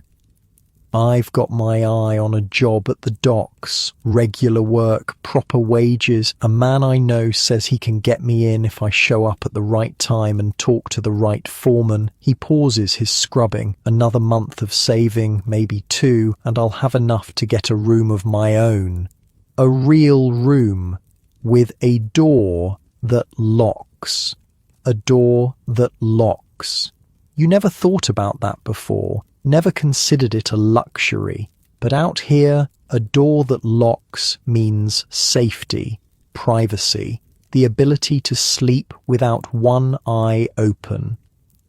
But you keep going, because this is work, real work, not begging for pennies, not holding horses outside pubs, not sitting through sermons for watery soup. This is labour that produces results. When you scrub a floor, it gets clean. When you haul water, the buckets get filled. There's a satisfaction in that, a simplicity you didn't know you missed. By evening, you're exhausted in a way you haven't been since you arrived in London. Not the desperate exhaustion of the streets, the kind that comes from cold and hunger and fear. This is the exhaustion of work well done, of muscles used for their intended purpose. Brennan inspects your work without comment, then he nods. Bed's upstairs, 3rd floor, 2nd door on the left. Breakfast is at 6. You climb the stairs on legs that don't want to bend anymore. The dormitory is a long room with rows of beds, real beds, with frames and mattresses and blankets. Some of them are already occupied, some are empty. You find the one Brennan indicated and lower yourself onto it. The mattress is thin, stuffed with straw or something like it. The blanket smells like it's been used by 100 people before you. The pillow is lumpy, shapeless. It's the most comfortable thing you've ever felt. You lie there, staring at the ceiling, listening to the sounds of the dormitory, breathing, snoring, the creak of bed frames as people shift in their sleep. Normal sounds, human sounds. This is what you were working toward. This moment, a bed, a roof, a place to exist that doesn't require you to sit upright all night or lean on a rope or lie in a box with bugs. You did it. One day of work and you did it. Tomorrow there will be more work, more coal, more floors, more hauling. Your body will hurt and you'll be tired and you'll wonder if this is really better than the alternative. But right now, in this moment, lying on a real bed for the first time in over a week, you know it is. You close your eyes, and for the first time since the factory closed, you sleep without dreaming. You wake to the sound of a bell. For a moment, you don't know where you are. The ceiling is wrong. The smell is wrong. There's no cold stone, no wooden slats pressing into your spine, no rope cutting into your chest. Then you remember the lodging house, the bed, the work. The bell rings again. Someone downstairs is shouting about breakfast. Your body protests when you try to move. Every muscle has stiffened overnight, locked into place by yesterday's labour. Your shoulders feel like someone's been beating them with a stick. Your knees are raw from scrubbing floors. Your hands are cracked and sore. But you're rested. Actually rested. And that makes all the difference. The dormitory is emptying out around you, men shuffling toward the stairs, some still half asleep, others already dressed and ready. Nobody talks much. Morning isn't a time for conversation here. Breakfast is bread and tea. That's it. The bread is a day old, maybe two, crusty on the outside, but still soft enough to eat. The tea is weak, more water than anything else, but it's hot. You drink it slowly, letting it warm you from the inside. Will slides onto the bench across from you. "Survived your first night," he says. "Was that in doubt?" Always is. Some people can't handle the dormitories. Too many bodies, too much noise. They'd rather be outside where it's quiet. He shrugs. "Takes all kinds." Brennan appears at the counter. "Same as yesterday," he says, looking at you. "Coal's coming at 7. After that, I need someone to run messages." "I can do that." "Good. Will knows the routes." The coal is easier today. Your body has started to remember what work feels like. The muscles still ache, but they move more smoothly now, falling into rhythms they haven't used in weeks. After the coal, Will takes you out into the streets. "Messages first," he says. Brennan does this thing where he helps people who can't read. They come to him with letters. He reads them, writes responses, then someone's got to deliver them. People pay for that. A penny here and there. It adds up. He hands you a folded piece of paper. This one goes to Stepney, woman named Mrs. Corbin, green door, second house from the corner on Jamaica Street. You take the paper. It feels strange in your hand, official almost, like you're part of something. The walk to Stepney takes about an hour. The streets are busy, carts and carriages and people going about their business. You notice things you didn't notice before. The way shop owners sweep their doorsteps, the smell of bread from a bakery, the sound of children laughing somewhere out of sight. A man is selling meat pies from a cart. The smell makes your stomach clench. You've got no money for pies, not yet, but maybe someday. That's the thing about having work, about having a purpose. It makes you think about someday. You pass a church with its doors open. Inside, you can hear singing. A hymn, probably. You don't go in. Churches make you uncomfortable now. Too many memories of sitting through sermons, waiting for the soup that came after. the price of charity. At the corner of Mile End Road, there's a crowd gathered around something. A fight, you think at first, but no, it's a man with a monkey on a chain. The monkey is doing tricks, dancing, picking up coins from the ground. People are laughing, throwing pennies. You watch for a moment. The monkey's eyes are sad, old somehow, like it's seen too much and wants to be somewhere else. You know that feeling. London is different when you're not desperate, when you've got a destination, a purpose, a reason to be walking. People don't look through you the same way. You're not invisible anymore. Jamaica Street is narrow, houses packed together like teeth in a crowded mouth. The green door is easy to find. You knock twice and wait. Mrs. Corbin is a thin woman with grey hair and hands that shake when she takes the letter. Her eyes are rheumy, watering in the cold. She's wrapped in at least 3 shawls, layered on top of each other like she can never quite get warm. "From my daughter," she says, mostly to herself. She's in service up north, can't write herself, but she pays someone to do it for her.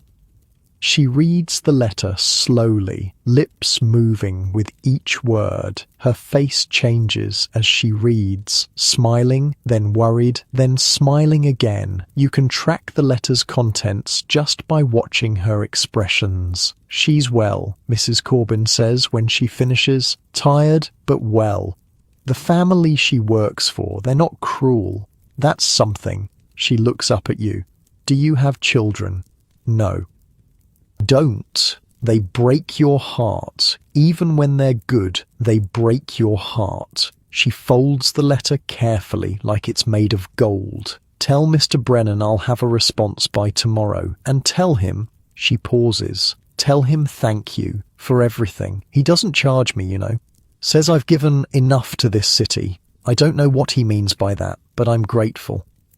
You walk back to the lodging house feeling lighter than you have in days. The monkey man is gone when you pass the corner again. The church doors are closed, but the pie cellar is still there, and the smell is still incredible. That afternoon, you go to check on Silas.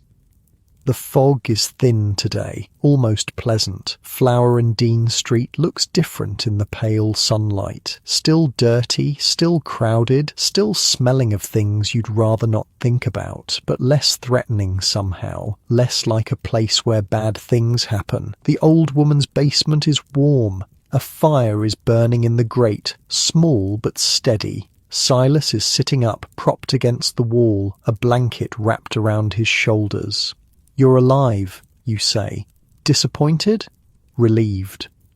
He laughs, which turns into a cough, which turns into a wheeze. But when it's over, he's still smiling. "Getting better," he says, slowly. "The fever broke 2 days ago. Just got to rebuild my strength now. You look like a ghost. Feel like one too, but I'm a ghost who's breathing, and that's more than I expected a week ago." He shifts on his pile of rags. "How about you? Where have you been staying?"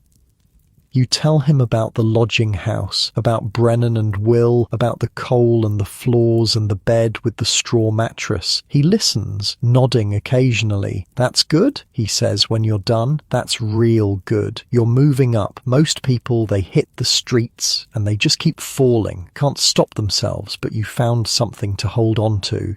I was lucky." Luck's part of it. But you've got something else too, that thing in your eyes, the thing that says you're not done yet. He coughs again, lighter this time. "Hold on to that. Don't let anyone take it from you." The old woman appears with a cup of something hot. Broth, probably. She hands it to Silas without a word. "She saved my life," Silas says after she leaves. "Don't know why. I've got nothing to pay her with. Nothing to offer, but she took me in anyway. Maybe she just wanted to help." Maybe. Or maybe she's been where I am, knows what it feels like to be dying and have someone pull you back. He sips the broth. Either way, I owe her. When I'm back on my feet, I'll find a way to pay her back. That's how it works down here. You help when you can and hope someone helps you when you can't. You stay for another hour, talking about nothing in particular. Old stories, places you've been, people you've known. It feels good. Normal, almost. Like having a friend again. When you leave, the sun is already starting to set. You walk back to the lodging house with your hands in your pockets and your head full of thoughts. The kitchen is crowded when you arrive. More people than usual clustered around the fire, talking in low voices. Something's happened. Will finds you near the door. There was a fire, he says.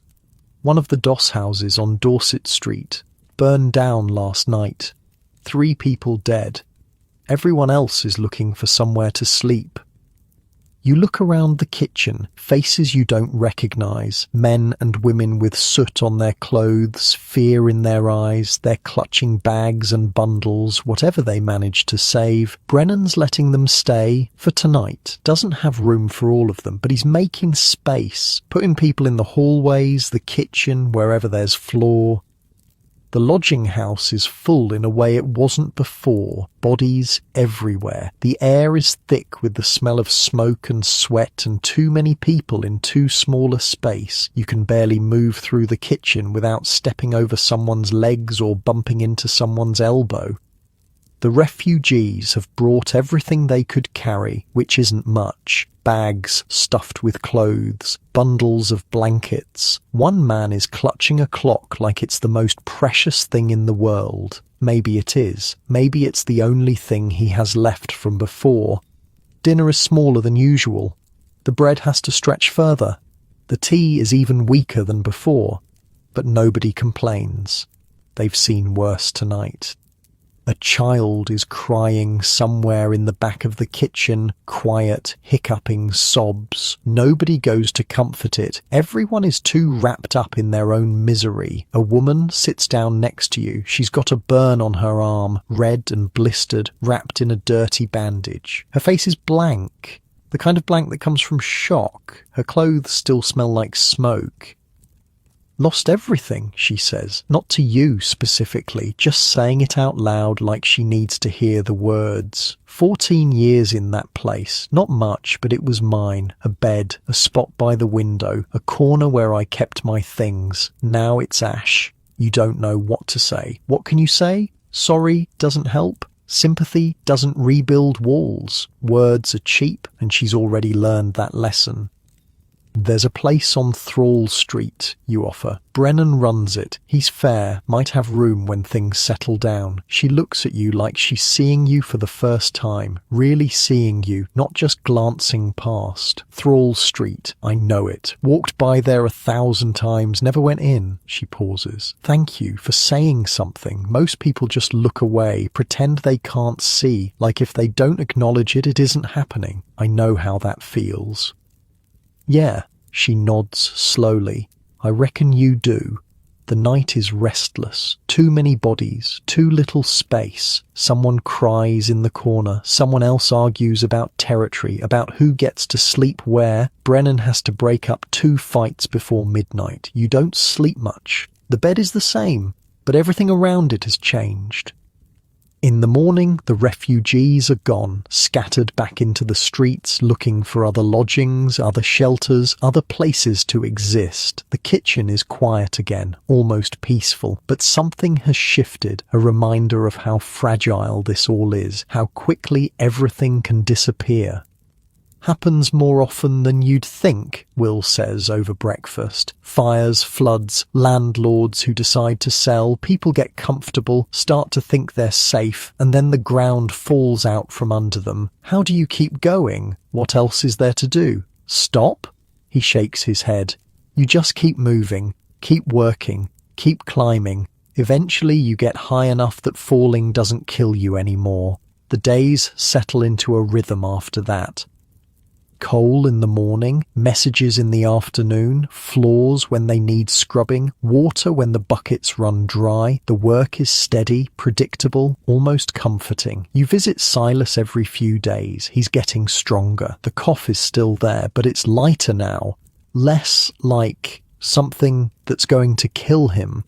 He talks about getting back on his feet, finding work, paying back the old woman who saved his life. Another week, he says, maybe 2, then I'll be ready. Ready for what? Whatever comes next, that's all anyone can be ready for. The weather turns colder, not the damp, penetrating cold of before, but something sharper. Ice forms on the inside of windows. The fog is replaced by frost, delicate white patterns that cover everything by morning. The lodging house kitchen becomes even more crowded at night. People who can't afford beds come just to sit by the fire, paying a penny for the privilege. Brennan lets them. It's extra money, and it means fewer frozen bodies in the streets. You learn their faces. The old man with the missing fingers. The woman who mutters to herself constantly, trapped in some private conversation nobody else can hear. The boy, maybe 12, who comes every night with the same desperate look. The boy catches your attention more than the others. He's too young to be here, too young to be paying pennies to sit in a kitchen all night because he's got nowhere else to go. One night, you sit next to him. What's your name? He looks at you suspiciously. On the streets, questions usually mean trouble. Tom. You've got family. Tom. Had. Don't anymore. He says it flatly. No emotion. Just fact. What happened? Mum died. Last winter. The cold got her. He stares at the fire. Dad left before that. Don't know where. Don't care. You recognize something in his voice, the same flatness you've heard in your own voice lately, the way you talk when feelings become too expensive to have. Where do you sleep? Wherever, he shrugs. Doorways mostly, under bridges when it rains, here when I've got a penny. What about the shelters, the ones that are free? He shakes his head. Tried that once. They make you sit through sermons, hours and hours of talking about sin and redemption, and then when they do let you sleep, you're in a room with 50 grown men who haven't bathed in months. He pauses. I'd rather freeze. You think about the penny sit-up, the 4-penny coffin, the wooden boxes and the rope and the monitors who shake you awake if you dare to close your eyes. You think about what it must be like to experience that as a child. I can ask Brennan, you say. See if there's any work you could do. Something small might be enough for a bed. Tom looks at you like you've spoken a foreign language. Why would you do that? Because someone did it for me. He doesn't say anything, just turns back to the fire. But the next night, he's back. And the night after that, and eventually you talk to Brennan, and Brennan talks to Tom, and somehow it works out. Sweeping floors, running small errands, helping in the kitchen, nothing big, but enough. Tom doesn't thank you, he's not the thanking type. But there's something in his eyes now that wasn't there before, something that looks a little bit like hope. You're collecting strays, Will says one evening. What do you mean? The old man, the woman with the kid, now Tom. You keep picking up people. He's not criticizing, just observing. Most folks down here, they look out for themselves. That's it. You're different. Not really, just doing what someone did for me. That's what I mean. That's the different part. Winter deepens. The cold becomes a constant presence, a weight pressing down on everything. The streets are treacherous now, covered in ice that forms overnight and doesn't melt until midday. Every morning there are stories. Someone found frozen in a doorway, curled up like they were just sleeping. Someone who slipped on ice and cracked their head on the cobblestones. Someone who went to sleep and just didn't wake up. The Thames freezes over in patches. You hear stories about people walking on it, though you don't see it yourself. Other stories too. Bodies found when the ice thaws. People who tried to cross and didn't make it. The fog comes back with the cold, thicker than before. The kind that fills your lungs like water, that makes you cough until your chest aches. The doctors call it London particular. The people who live in it just call it death. The lodging house feels more like a sanctuary than ever, a warm bubble in a frozen world. Brennan keeps the fire burning high, burns through more coal than usual. Nobody complains about the extra work of hauling it down to the cellar. You've learned the rhythms now, which floorboards creak, which stairs to avoid, which corner of the dormitory gets the draft from the broken window. Small things, but they matter. They make the difference between sleep and lying awake all night shivering. You've been here almost 3 weeks now. It feels like longer. The factory in Manchester is a distant memory, something that happened to someone else. The walk to London is a blur. Even the first nights feel like they happened years ago. This is your life now. This kitchen, this dormitory, these people. It's not much, but it's something. A foundation to build on. One evening, Mary appears. You almost don't recognize her at first. She's thinner than before, her face drawn and pale. But it's her, the same quick eyes, the same careful way of moving. You're still here, she says. You sound surprised. Bit, yeah. She sits down across from you. Most people who start climbing, they fall back down within a month. You're still going. Where have you been? Around. Working when I can, surviving when I can't. She glances around the kitchen. This place is better than I expected. Heard stories about Brennan, thought he was tougher. He is tough, but fair. Fair's worth a lot. She's quiet for a moment. I came because I need help. There's a woman, she's got 2 kids, she's sick. Really sick. Same thing your friend Silas had, maybe worse. She's been staying under the railway arches, but she won't last another week out there. Where are the kids? With her. They're trying to keep her warm, but they're just kids. They don't know what they're doing. You think about Tom, about the boy who lost his mother to the cold last winter, about what happens to children when there's no one left to take care of them. I'll talk to Brennan. Mary nods. That's all I'm asking. Just talk to him. See if he's got room or knows someone who does. Brennan listens to the story without interrupting. When you're done, he's quiet for a long moment. Can't take her here, he says finally. Not if she's sick. It'll spread. I've got 40 people sleeping in the dormitories. One fever could take out half of them. Then where? There's a place. Salvation Army runs it. They take in the sick, try to nurse them back to health. It's not perfect, but it's better than the railway arches. Will they take her kids too?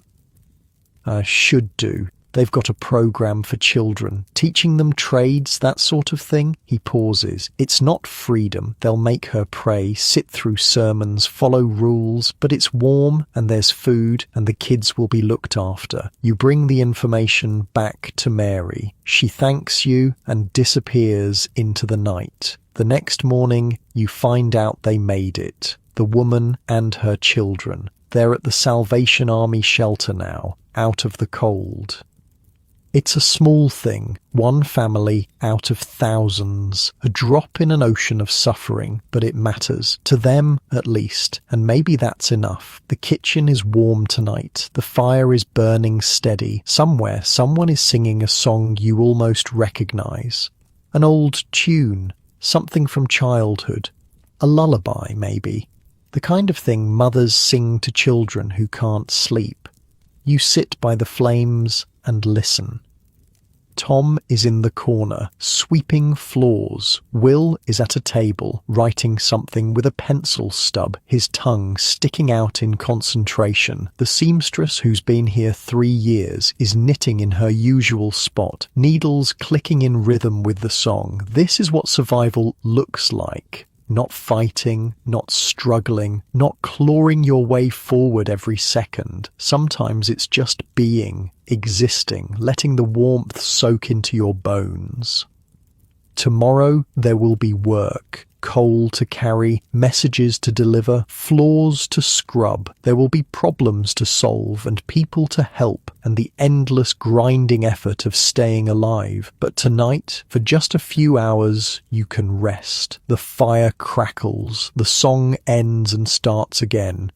Outside, the frost is building on the windows, turning the world white and cold. In here, though, it's warm, and for now, that's enough. December comes in quiet.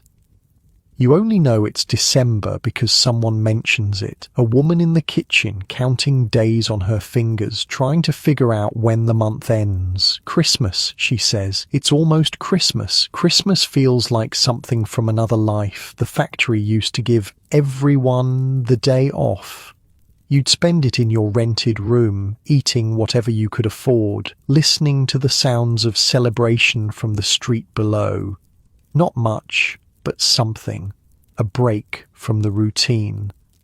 Here, there's no break. Coal still needs hauling, floors still need scrubbing. The work continues, steady as a heartbeat. But there's something different in the air. The lodging house kitchen feels warmer than usual, and not just because of the fire. People are talking more, laughing. Someone brings in a sprig of holly and pins it above the fireplace. Someone else produces a bottle of something that smells like Christmas and tastes like fire. Go easy on that, Brennan warns. I'm not cleaning up after anyone who can't hold their drink. The seamstress, whose name you've learned is Margaret, shares a story about Christmas when she was young. Her father was a craftsman. They had a goose every year and pudding and presents wrapped in brown paper. Seems like a dream now, she says. Sometimes I wonder if I made it all up. You think about your own Christmases, the ones in Manchester before everything fell apart, the ones before that when you were a child, when your mother was still alive, memories so old they've worn smooth like river stones. You can hold them, but you can't quite feel their edges anymore. Silas arrives on a Tuesday. You're hauling coal when you see him. He's standing in the doorway of the kitchen, looking around with the careful expression of someone entering unfamiliar territory. He's thinner than before, clothes hanging off him like they belong to someone else. His face has that hollowed look you've seen on too many people here, the bones too close to the surface. But he's upright, walking, breathing without that terrible wet sound in his chest. You made it, you say, setting down the coal bucket. Apparently. He coughs, but it's a normal cough now. Human, not the thing that was killing him. The old woman said I should find you, said you'd been coming to check on me every few days. How do you feel? Like someone beat me with a stick for 3 weeks straight? He manages a weak smile. But I'm breathing. That's something. More than something. He looks around the kitchen, taking it in. The fire burning in the hearth, the tables with people sitting around them, the smell of food cooking somewhere. His expression is hard to read. This is better than I expected, he says. Heard stories about doss houses, figured they'd all be the same as the shelters. Some are. This one's different. Brennan runs it fair. Brennan? The deputy. You search for the right word. Tough, but honest. Doesn't cheat anyone. Doesn't throw people out for nothing. You bring him to Brennan. Explain the situation. How Silas helped you when you first arrived. How he's been recovering from the fever. Silas listens with his head down, like a child being scolded, even though nobody's scolding him. Brennan looks him over with that measuring stare of his. Can you work? Not heavy labour, not yet, but I can read, write, keep records. I was a clerk for 23 years, same firm. Something shifts in Brennan's expression. Interest, maybe. The kind of interest you show when someone offers you something you actually need. I've been needing someone to help with the books, he says. Lodgers coming and going, money in and out, supplies to track. Gets complicated. I've been doing it myself, but my handwriting's terrible and my numbers aren't much better. I can do that. I'm good with numbers. We'll try it. Room and board, same as the others. If you're useful, you stay. If not, you go. Fair? Fair. That night, Silas has the bed next to yours. The dormitory is dark, filled with the sounds of 30 people breathing, snoring, shifting in their sleep. You lie there staring at the ceiling, thinking about how different things are now from that first night in the penny sit-up. "Thank you," Silas says. His voice is barely above a whisper. "I know what you did, checking on me, asking around, making sure the old woman was taking care of me. You didn't have to. You helped me first. That first night you showed me how to survive it." That was just advice. This was more than that. He's quiet for a moment. "I thought I was done, when the fever hit. I thought, this is it. This is where it ends. 60 years of life, and this is how it finishes, coughing my lungs out in a basement. But then I kept waking up, and that old woman kept feeding me broth, and I realized I wasn't done yet." What changed? Or nothing. Everything. He sighs, a sound that carries more weight than words. "I stopped expecting things to get better, started just accepting what was. And once I stopped expecting, I stopped being disappointed. And once I stopped being disappointed, I stopped wanting to give up more." It sounds like a riddle. Maybe it is, but there's wisdom in it somewhere, buried under the exhaustion. "Get some sleep," you say. "You'll need your strength for the books tomorrow." The books. He almost laughs. "Never thought I'd miss ledgers and accounts, but right now they sound like heaven. The days grow shorter, the cold grows sharper, the frost on the windows gets thicker every morning, and by the time it melts, the light is already fading." Will gets his news on a Friday. He comes back from delivering messages with something in his eyes you've never seen before. Excitement, but more than that. Hope. The real kind. The kind that believes in itself. "The dock job," he says. "It's happening. The foreman says I can start next week. Proper wages, regular hours, enough to get a room of my own. That's good. Really good. It's more than good. It's everything." He sits down on his bed, looking dazed. "I've been working toward this for 2 years. 2 years of hauling coal and scrubbing floors and saving every penny I could spare, and now it's real. What will you do with a room of your own?" "Sleep in. That's the first thing. Sleep until noon, just because I can." He laughs. "And then, I don't know, save more money, move somewhere better, maybe get married someday, have kids. Normal things normal people do. You think about what normal used to mean. The factory, the rented room, the life that seemed so small at the time, but now looks impossibly large. You'll miss this place, you say. Parts of it, the people, mostly. He looks at you. You should be next. You're smart. You work hard. Brennan likes you. Keep going and you'll get there. Get where? Wherever you're trying to go. Out, up, somewhere better than here. You think about that. Wherever you're trying to go. You're not sure you know where that is anymore. The factory in Manchester is gone. The life you had there is gone. What comes next is a blank space, waiting to be filled. I'll try, you say. That's all I can promise. Trying's enough. Trying's everything. Will's last night at the lodging house is quiet. No celebration, no ceremony. He packs his few belongings into a bundle, not much more than he arrived with, shakes hands with the people he knows, and walks out the door into the cold December night. You stand at the window and watch him go. His figure gets smaller and smaller, disappearing into the fog until there's nothing left but the empty street. Just like that. Gone. Margaret comes up beside you. Friend of yours? Something like that. He taught me things. How to work here. How to survive. And now he's moved on. Yeah, that's what's supposed to happen, you know. This place isn't meant to be forever. It's meant to be a step. You stay long enough to get your feet under you, then you climb to the next thing. What's your next thing? She smiles, but there's something sad in it. I'm 62 years old. This might be my last thing, but that's all right. There are worse places to end up. The bed next to yours is empty now. Someone else will take it soon. That's how it works. People come, people go. The lodging house remains, constant as the fog, accepting whoever needs it.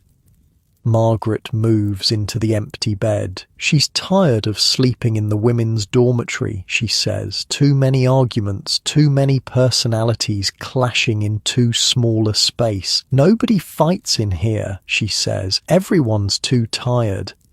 She's right. The men's dormitory is quieter than you expected. After a day of hauling coal and scrubbing floors, nobody has the energy for drama. They just want to sleep, and the cold makes it worse. Every ounce of energy goes towards staying warm, staying fed, staying alive. There's nothing left over for petty squabbles. Tom has stopped sleeping in doorways. He's got a corner of the kitchen now, unofficial but tolerated. Brennan pretends not to notice, and Tom pretends not to be grateful.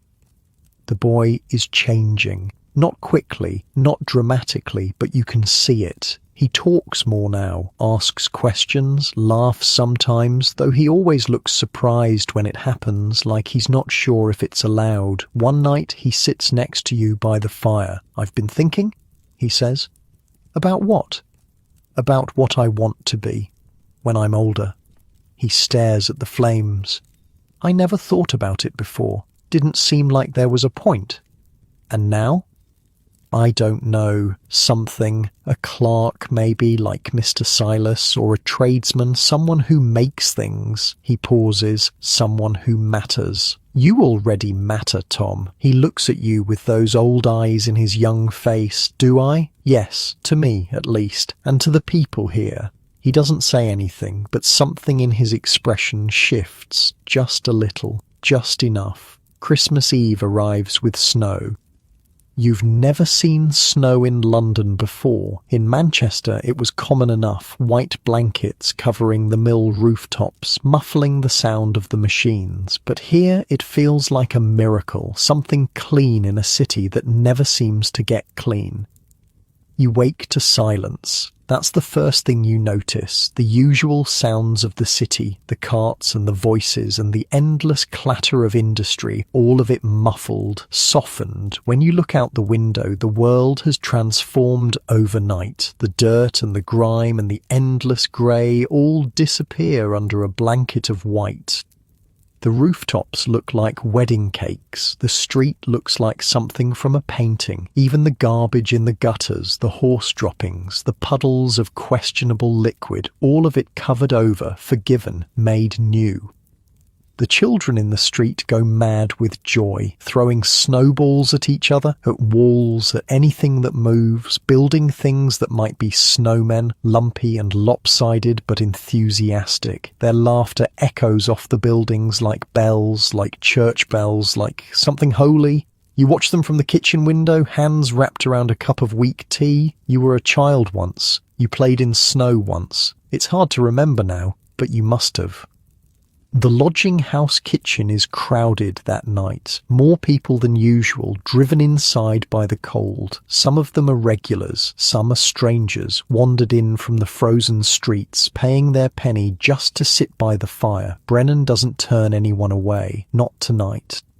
The fire is burning high, and someone has produced a bottle of something amber and strong that smells like Christmas. Brennan doesn't complain this time. Maybe it's the holiday. Maybe he's just tired of fighting. Either way, the bottle makes its way around the room, and everyone who drinks from it seems a little warmer afterward.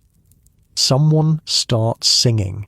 An old song, one of those tunes that everyone knows, even if they can't remember where they learned it. The melody is simple, the words are simpler, but there's something in it that reaches deeper than words can go. Soon, the whole kitchen is singing, voices rough and soft, young and old, blending together in something that's not quite harmony, but close enough. You don't know all the words. You hum along anyway. The sound of it fills the room, bounces off the walls, wraps around you like a blanket.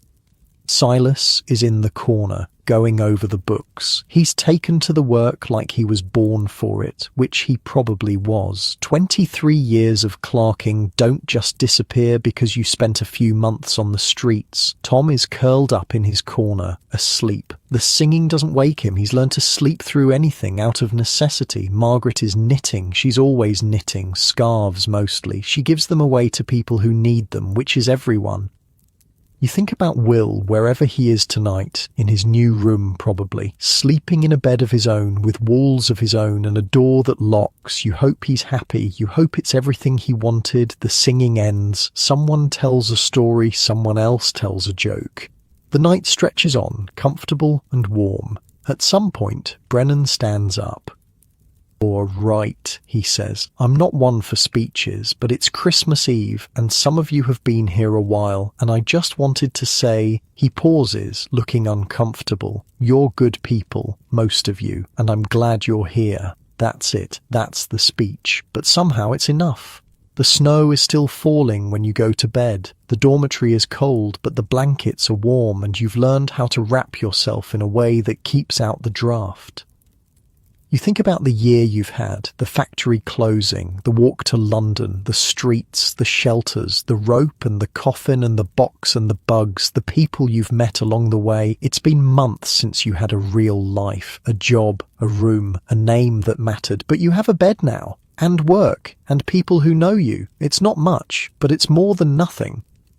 Christmas Day passes like any other day, almost. There's work to do, and you do it. The coal still needs hauling, even on Christmas. The floors still need sweeping. Brennan doesn't believe in holidays from responsibility, but there's also something extra, a sense of occasion that hangs in the air like the smell of pine and wood smoke. Late in the afternoon, Brennan produces a goose. An actual goose, golden brown and glistening with fat, carried into the kitchen on a platter like an offering to the gods. Someone produces vegetables, carrots and potatoes and something green that might be cabbage. Someone else has bread, real bread, not the stale stuff you usually eat. And somehow, miraculously, there's gravy. It's not enough for everyone, not nearly enough for the 40 or 50 people crammed into the kitchen, but for those who are here, who've stayed, who've become something like a family, there's enough. The goose is the best thing you've tasted in months, maybe years. Rich and fatty, the skin crispy, the meat falling off the bone. You eat slowly, savouring each bite, letting the flavour sit on your tongue before you swallow. This is what food is supposed to taste like. You'd forgotten.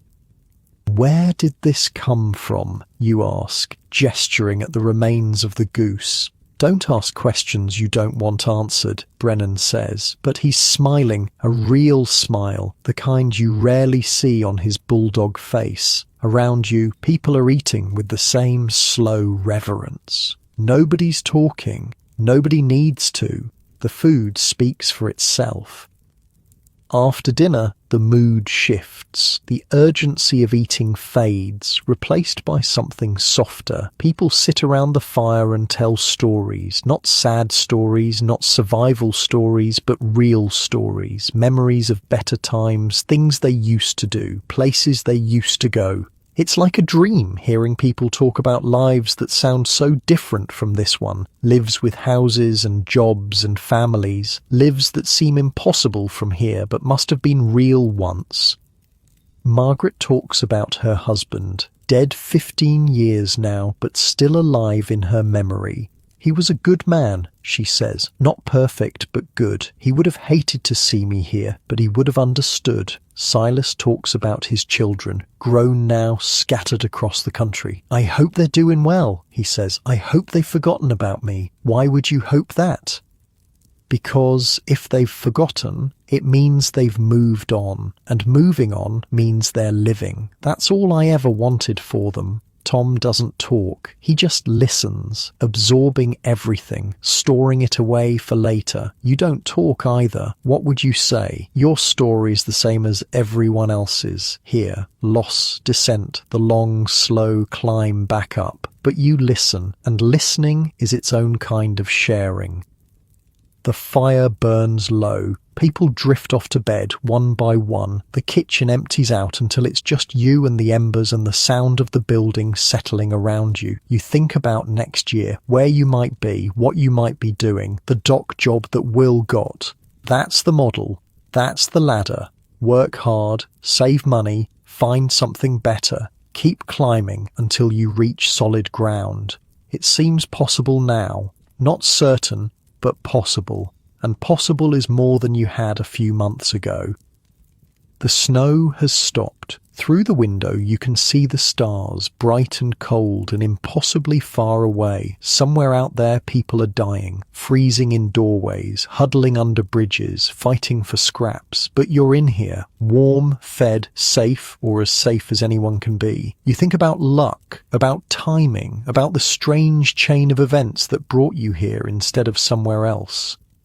The factory closing, the decision to walk to London instead of staying in Manchester, the first night at the penny sit-up, meeting Silas, finding Brennan. Any one of those things could have gone differently. Any one of them could have sent you down a different path to a different ending.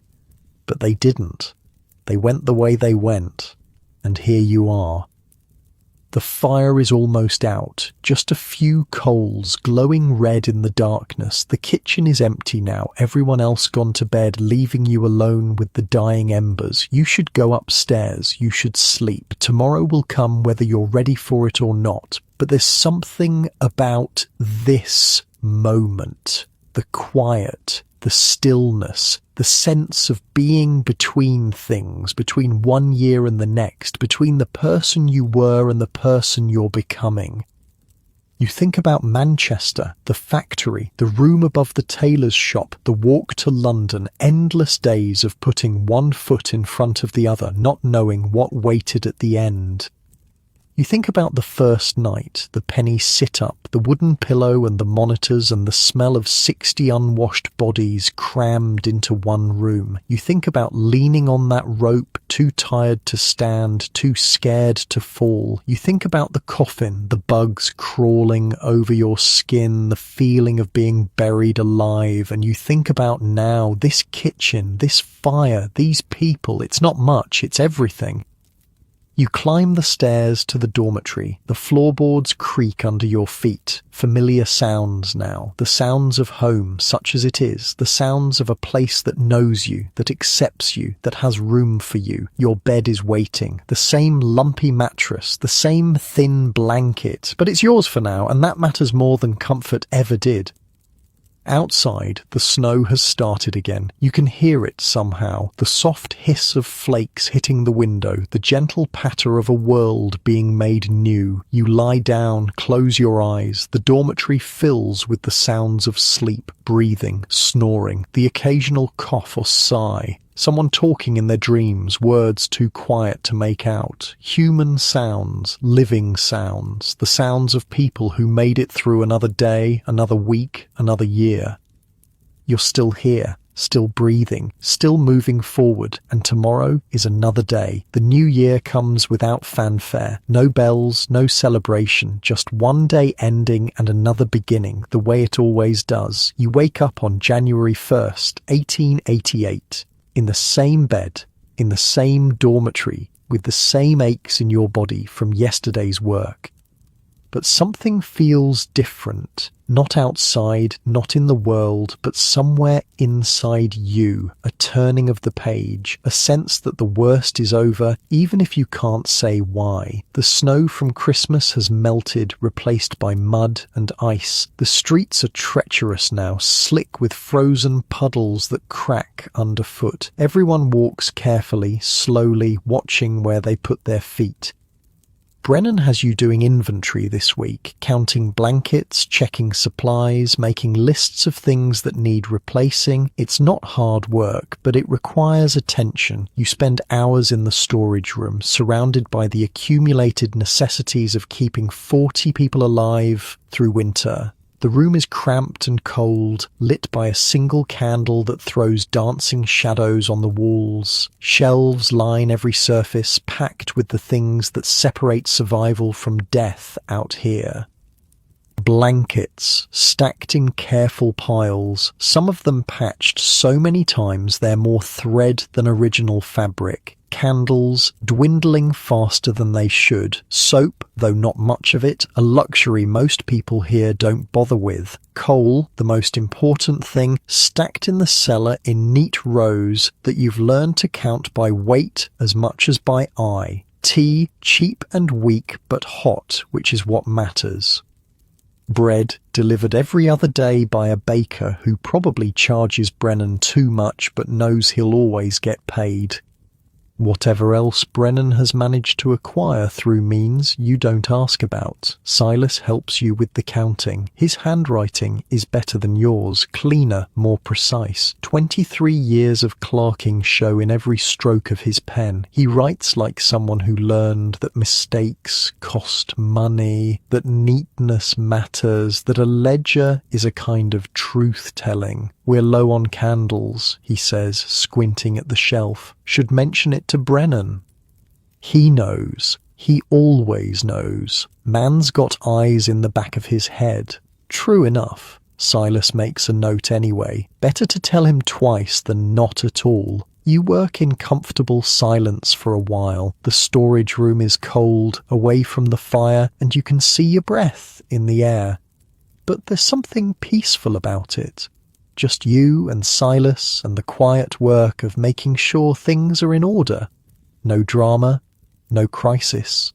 Just counting and writing and the steady accumulation of useful information.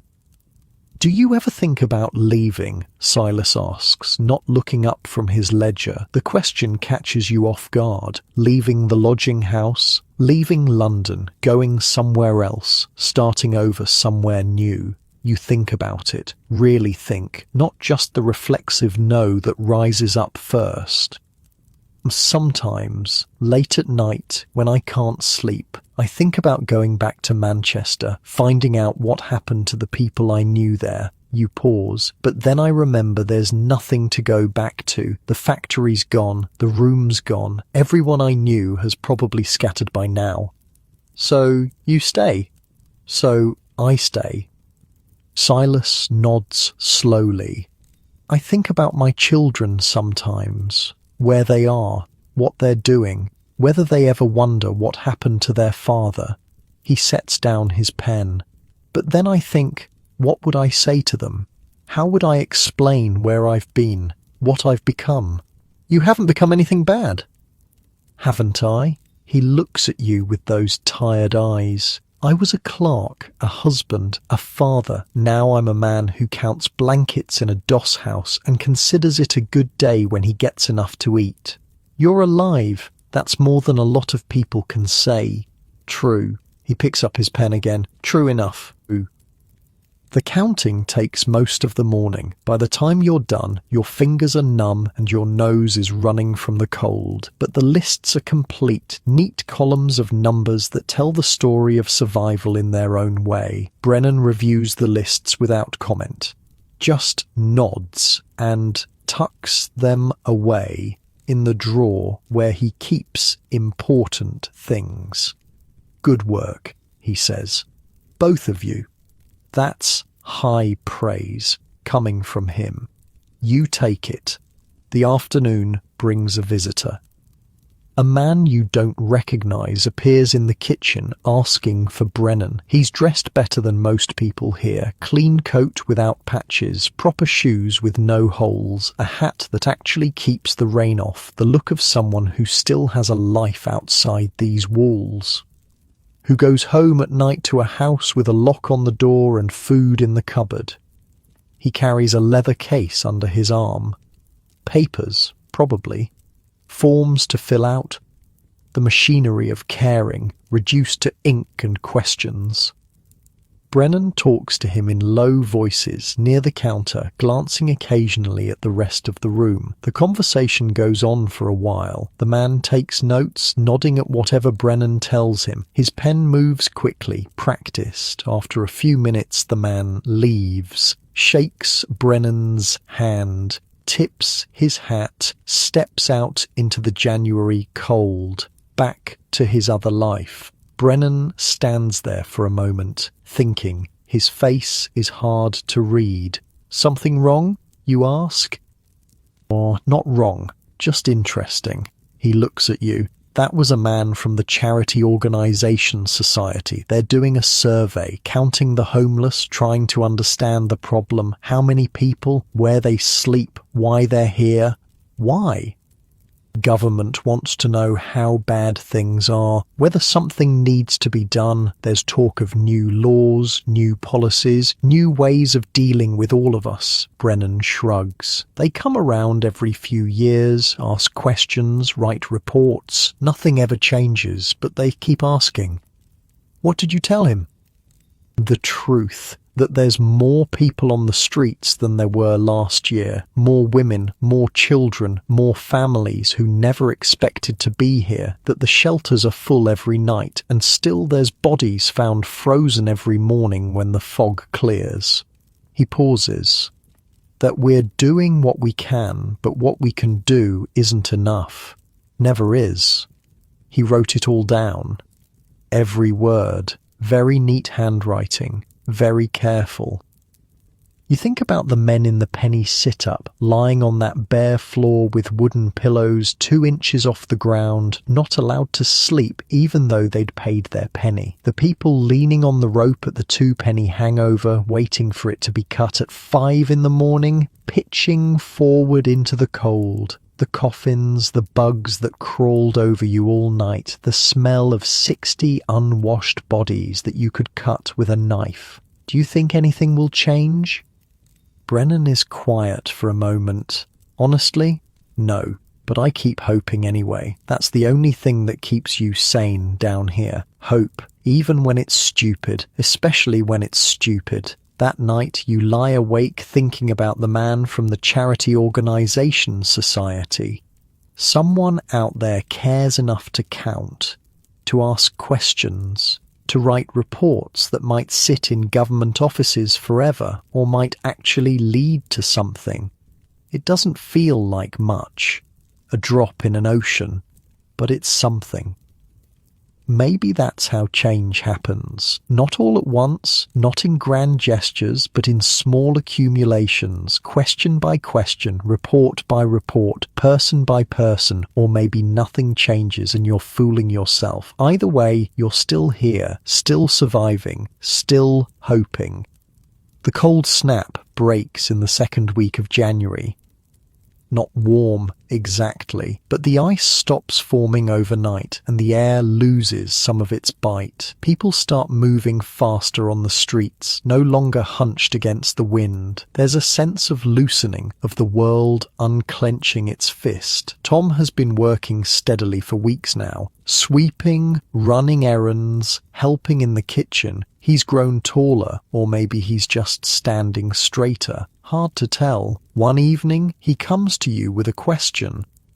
Mr. Brennan says I could learn to read, says Mr. Silas could teach me if I wanted. Do you want? He thinks about it, really thinks, the way you've seen him do when he's working through something important. I never learned before, never saw the point. What good is reading when you're sleeping in doorways? And now? Now I'm not sleeping in doorways. Now I've got a place. And Brennan says people who can read get better work, better pay. He looks at you. Is that true? It's true. Being able to read opens doors, letters, signs, contracts. You understand things other people don't. That's worth something. Will you help me? You and Mr. Silas? Of course. The lessons start the next day. Simple things at first. The alphabet, basic words. The way sounds, connect to marks on paper.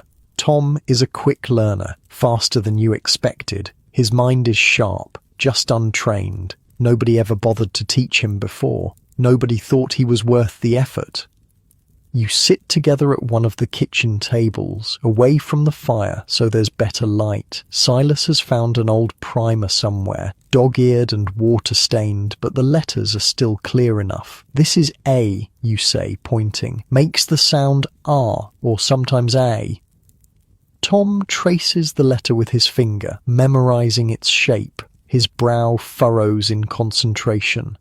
A, he repeats, like in apple. Exactly. Now this is B. You work through the alphabet slowly, patiently. Tom stumbles over some letters, gets others right away. By the end of the first lesson, he knows maybe half of them. By the end of the second, he knows them all. You remember your own learning. Your mother, patient and tired after a long day at the mill, sitting with you by candlelight in that cramped room in Manchester, showing you how letters worked, how sounds became words, and words became sentences, and sentences became stories. You were 6 years old. Tom is 12. He's starting late, but he's starting. A, Tom says, tracing the letter with his finger. That's the first one. That's right. And B is next, then C. Keep going. He keeps going, all the way to Z, stumbling only a few times. When he's done, there's something in his face you've never seen before. Pride, maybe, accomplishment, the look of someone who just did something they didn't think they could do. I did it, he says. You did. Can we do more tomorrow? We can do more every day. The lessons become part of the routine. After the morning work, before the evening settles in, you and Silas take turns sitting with Tom, going over letters, then words, then simple sentences. He progresses faster than you thought possible. His mind is hungry, soaking up knowledge like dry ground, soaking up rain. By the end of the second week, he's sounding out words on his own, lips moving as he works through each syllable. The concentration on his face is intense, almost painful to watch. The cat sat on the mat, he reads one evening from a scrap of newspaper Silas found. His voice is hesitant but determined. That's stupid. Why would a cat sit on a mat? It's just for practice. The words rhyme, makes them easier to remember. Still stupid, but he's smiling, that's what matters. What's a better sentence? Try this one. Silas points to another line. Sound it out.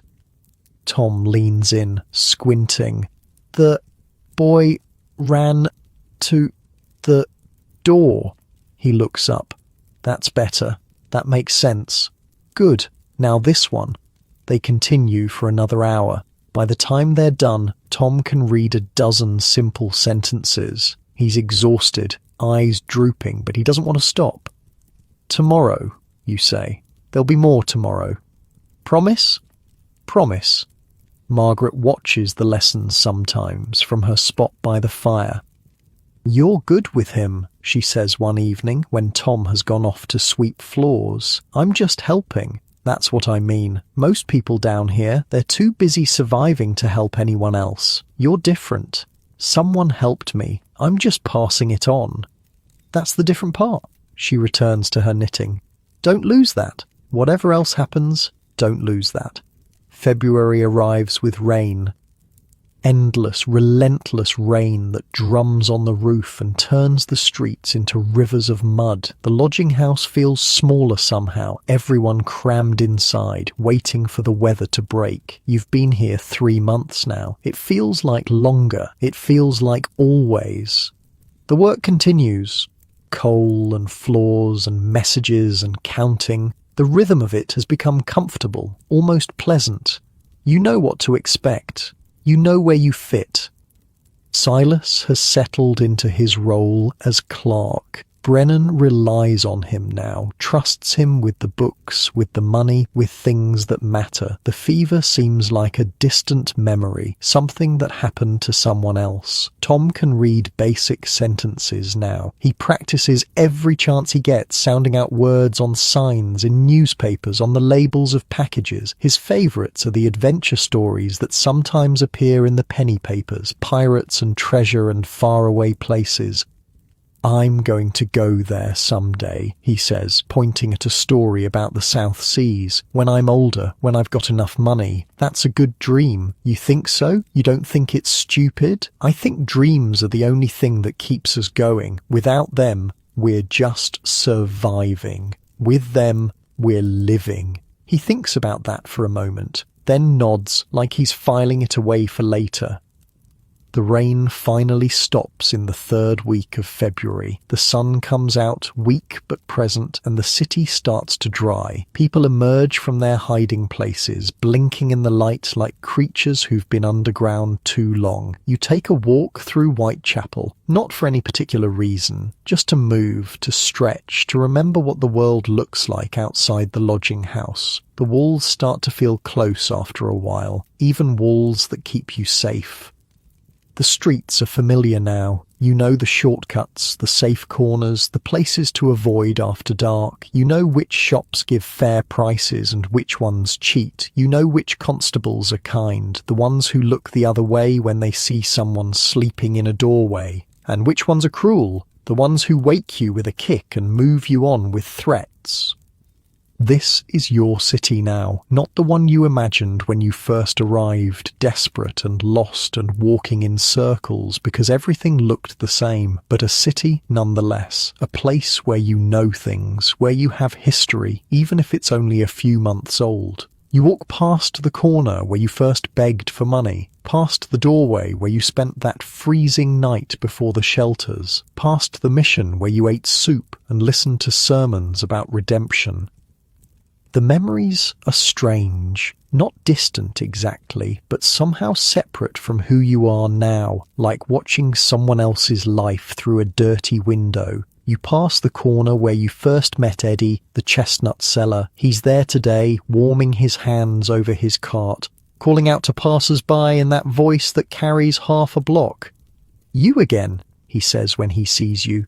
"Still alive?" "Still alive." "Good.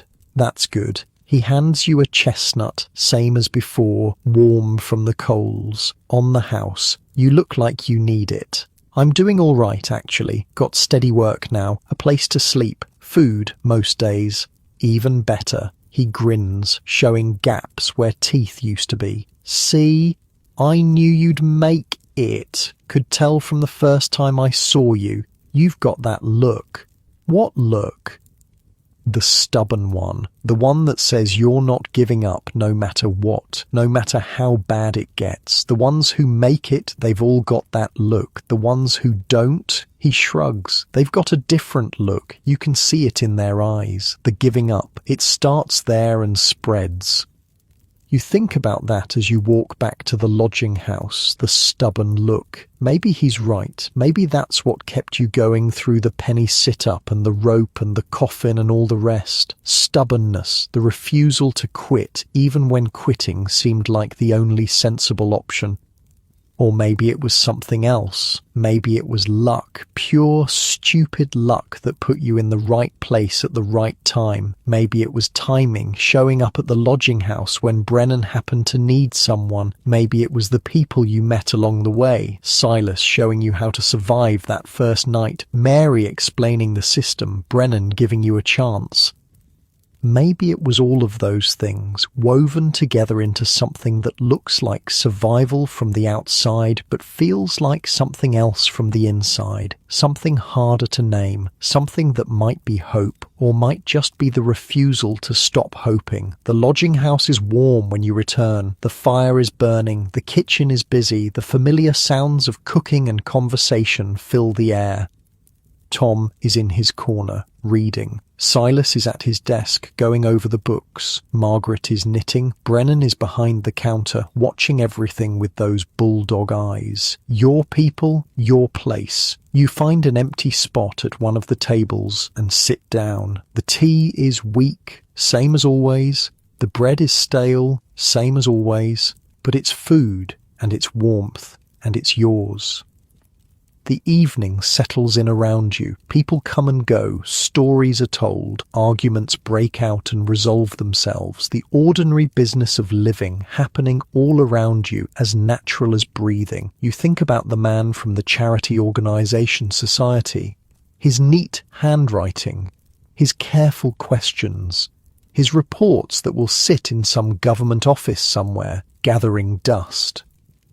You think about the people he's trying to count, the thousands, the tens of thousands, sleeping in doorways and under bridges and in shelters just like this one, all of them with stories, all of them with reasons for being where they are. How do you count that? How do you put numbers on suffering? You can't. That's the answer. You can count bodies, but you can't count lives. You can count beds, but you can't count dreams. You can count pennies, but you can't count hope. The fire crackles. Someone laughs at a joke you didn't hear. The rain starts again, gentle this time, tapping on the windows like a visitor asking to come in. You finish your tea, you think about going to bed, but instead you just sit there for a while longer. Watching, listening, being part of something that exists because people decided it should exist. A community built out of necessity, held together by nothing but shared struggle and the stubborn refusal to give up. It's not much, but it's real, and right now, real is enough. The dormitory is quiet when you finally climb the stairs. Most people are already asleep, their breathing slow and steady in the darkness. You find your bed, the same lumpy mattress, the same thin blanket, but familiar now, comfortable in its way. You lie down and stare at the ceiling, the same ceiling you've stared at for 3 months now, the same cracks, the same water stains, the same patterns that your eyes trace without thinking. Somewhere outside the rain is falling, somewhere out there people are still struggling, still surviving, still waiting for something to change. But in here, it's warm. In here, it's safe. In here, you can close your eyes and let go, just for a little while. Sleep comes slowly, gently, like a friend who knows you need the rest. And when you dream of spring. Spring comes slowly to London. You notice it first in the light, the days stretching longer, the sun staying up past 5, past 6, the darkness retreating bit by bit. Then the air changes, still cold, but different, softer, like the city is exhaling after holding its breath all winter.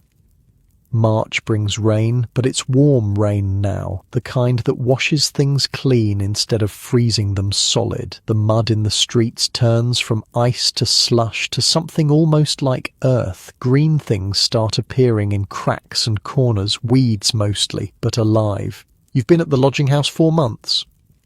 It doesn't feel that long. It feels like yesterday and forever at the same time. The days blur together when they're all the same, cold and floors and messages and counting. But somewhere in that blur, you've become someone different, someone who knows things, someone who belongs. Tom can read now. Not perfectly, not quickly, but well enough. He sounds out words on signs, in newspapers, on the labels of packages that come to the lodging house. His favourites are still the adventure stories. He's moved on from the South Seas to Africa, then to the American West. Cowboys and outlaws and wide open spaces. I'm going to go there someday, he says, pointing at a story about gold miners in California.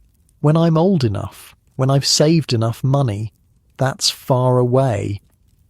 I know, that's the point. He looks at you with those eyes that aren't quite so old anymore. The further away, the better. Silas has become indispensable to Brennan. The books are cleaner than they've ever been, the records accurate, the money accounted for down to the last penny. Brennan talks about giving him more responsibility, maybe running the place someday, if Brennan ever decides to retire. Me? Run a doss house? Silas laughs when you mention it. I was a clerk. I sat behind a desk and wrote numbers in columns. I don't know anything about running things. You're learning. I suppose I am. He pauses. Strange, isn't it? At my age, still learning, still changing. I thought I was done with all that.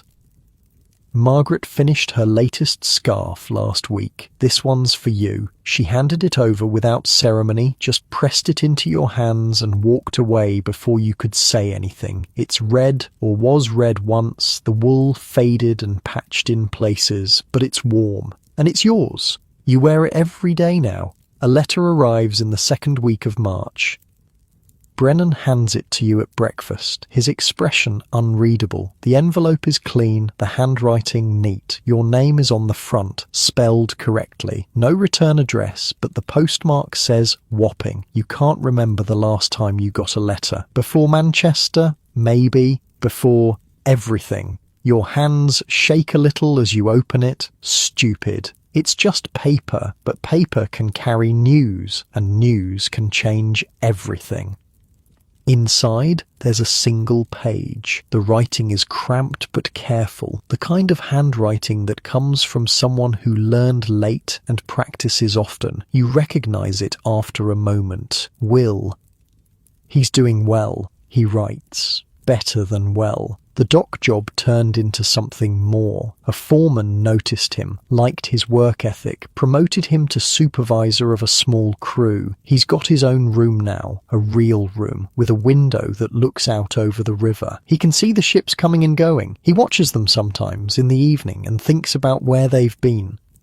He's saving money, thinking about the future, maybe a wife someday, maybe children, the kind of life he used to think was impossible, and he wants to know if you're interested in a job. The docks need people, he writes, good people, people who show up on time and work hard and don't cause trouble, people who can follow instructions but also think for themselves. He's talked to his foreman about you, told him about the lodging house, about the work you've been doing there. The foreman was interested. There might be something available. Not right away, but soon. A few weeks, maybe a month. No promises, but a chance. That's more than most people get. You read the letter 3 times, then you fold it carefully and put it in your pocket next to the penny you've been carrying since that first week. The penny you never spent because it felt like a talisman, like luck you couldn't afford to lose. Good news? Brennan asks, watching you from behind the counter. Maybe. I'm not sure yet. That's usually how good news works. Takes a while to figure out if it's real, if it's something you actually want or just something you think you should want. You nod, not really listening. Your mind is already somewhere else, at the docks, in a room of your own, in a future that suddenly seems less impossible than it did yesterday. You spend the rest of the day thinking about it. A job at the docks, regular wages, a room of your own, the next rung on the ladder we'll talked about all those months ago. It's everything you wanted, everything you've been working toward. So why does it feel so complicated? That evening, you sit in the kitchen and watch the fire burn. The same fire you've watched for 4 months now, the same flames, the same smoke, the same warmth spreading out into the room. Tom is in his corner, reading by candlelight. Silas is at his desk, going over the books. Margaret is knitting something new, her needles clicking in that steady rhythm. Brennan is behind the counter, watching everything with those eyes that miss nothing. Your people, your place. If you leave all of this. Not forever, maybe, but enough. The daily rhythm, the familiar faces, the sense of belonging that took so long to build. You're thinking too hard, Margaret says, not looking up from her knitting. I can hear it from here. How can you hear thinking? You get quiet in a certain way, loud quiet, if that makes sense. She glances at you. The letter, Will's letter, that's what you're thinking about. How did you know about that? Brennan told me. He tells me most things. She shrugs. Small place. News travels. What do you think I should do? She's quiet for a moment. The needles keep clicking. I think you already know what you should do. You're just scared to do it. I'm not scared. Everyone's scared. Fear's not the problem. Letting it stop you is the problem. She sets down her knitting and looks at you properly. You came here with nothing. You built something. Now you have a chance to build something more. You'd be a fool not to take it. But what about us? She smiles, but there's something sad in it. We'll be fine. We were fine before you came. We'll be fine after you go. That's how this place works. People come, people go. The ones who stay, stay. The ones who leave, leave. Neither one is wrong. It feels wrong leaving people behind. You're not leaving anyone behind. You're moving forward. There's a difference. She picks up her knitting again. Besides, it's not like you're going to the moon. The docks are 2 miles from here? You can visit. You probably will visit, knowing you. She's right. You know she's right. But knowing and feeling are different things.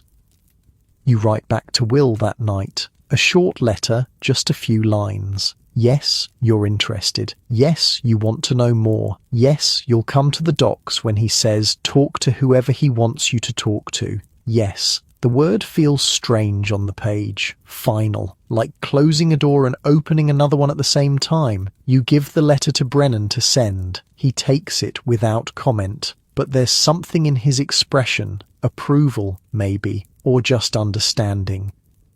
The days that follow feel different. Not bad, just different. Like you're already half gone, even though you're still here. You do your work, haul your coal, scrub your floors, but part of your mind is somewhere else. At the docks, in a room of your own, in a future that's starting to feel real. Tom notices. You're leaving, aren't you?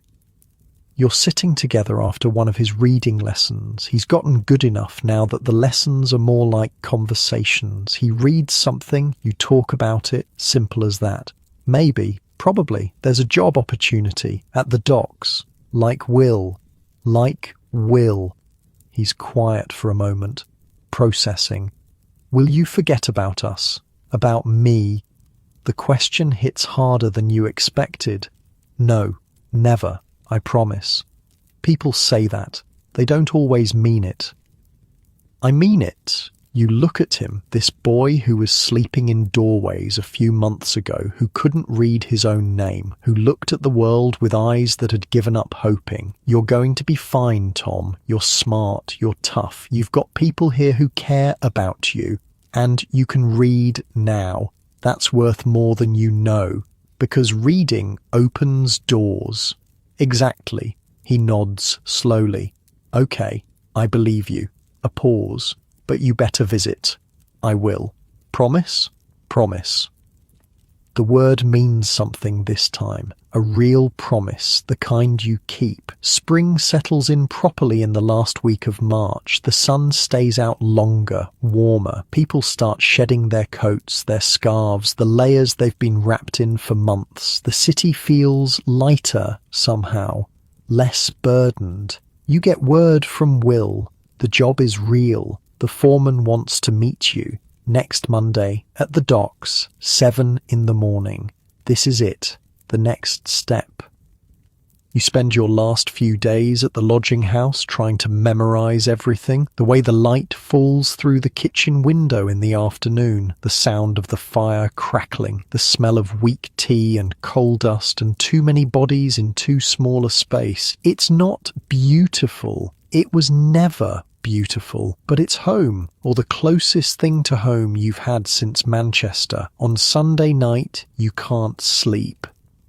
You lie in your bed, the same lumpy mattress, the same thin blanket, and stare at the ceiling, the same cracks, the same water stains. Tomorrow, you might not be here. Tomorrow, everything might be different. The dormitory is quiet around you. 30 people breathing, sleeping, dreaming. You've learned their rhythms over these months, the way the old man in the corner snores, the way the woman by the window talks in her sleep, the way Tom curls up tight like he's still protecting himself from the cold.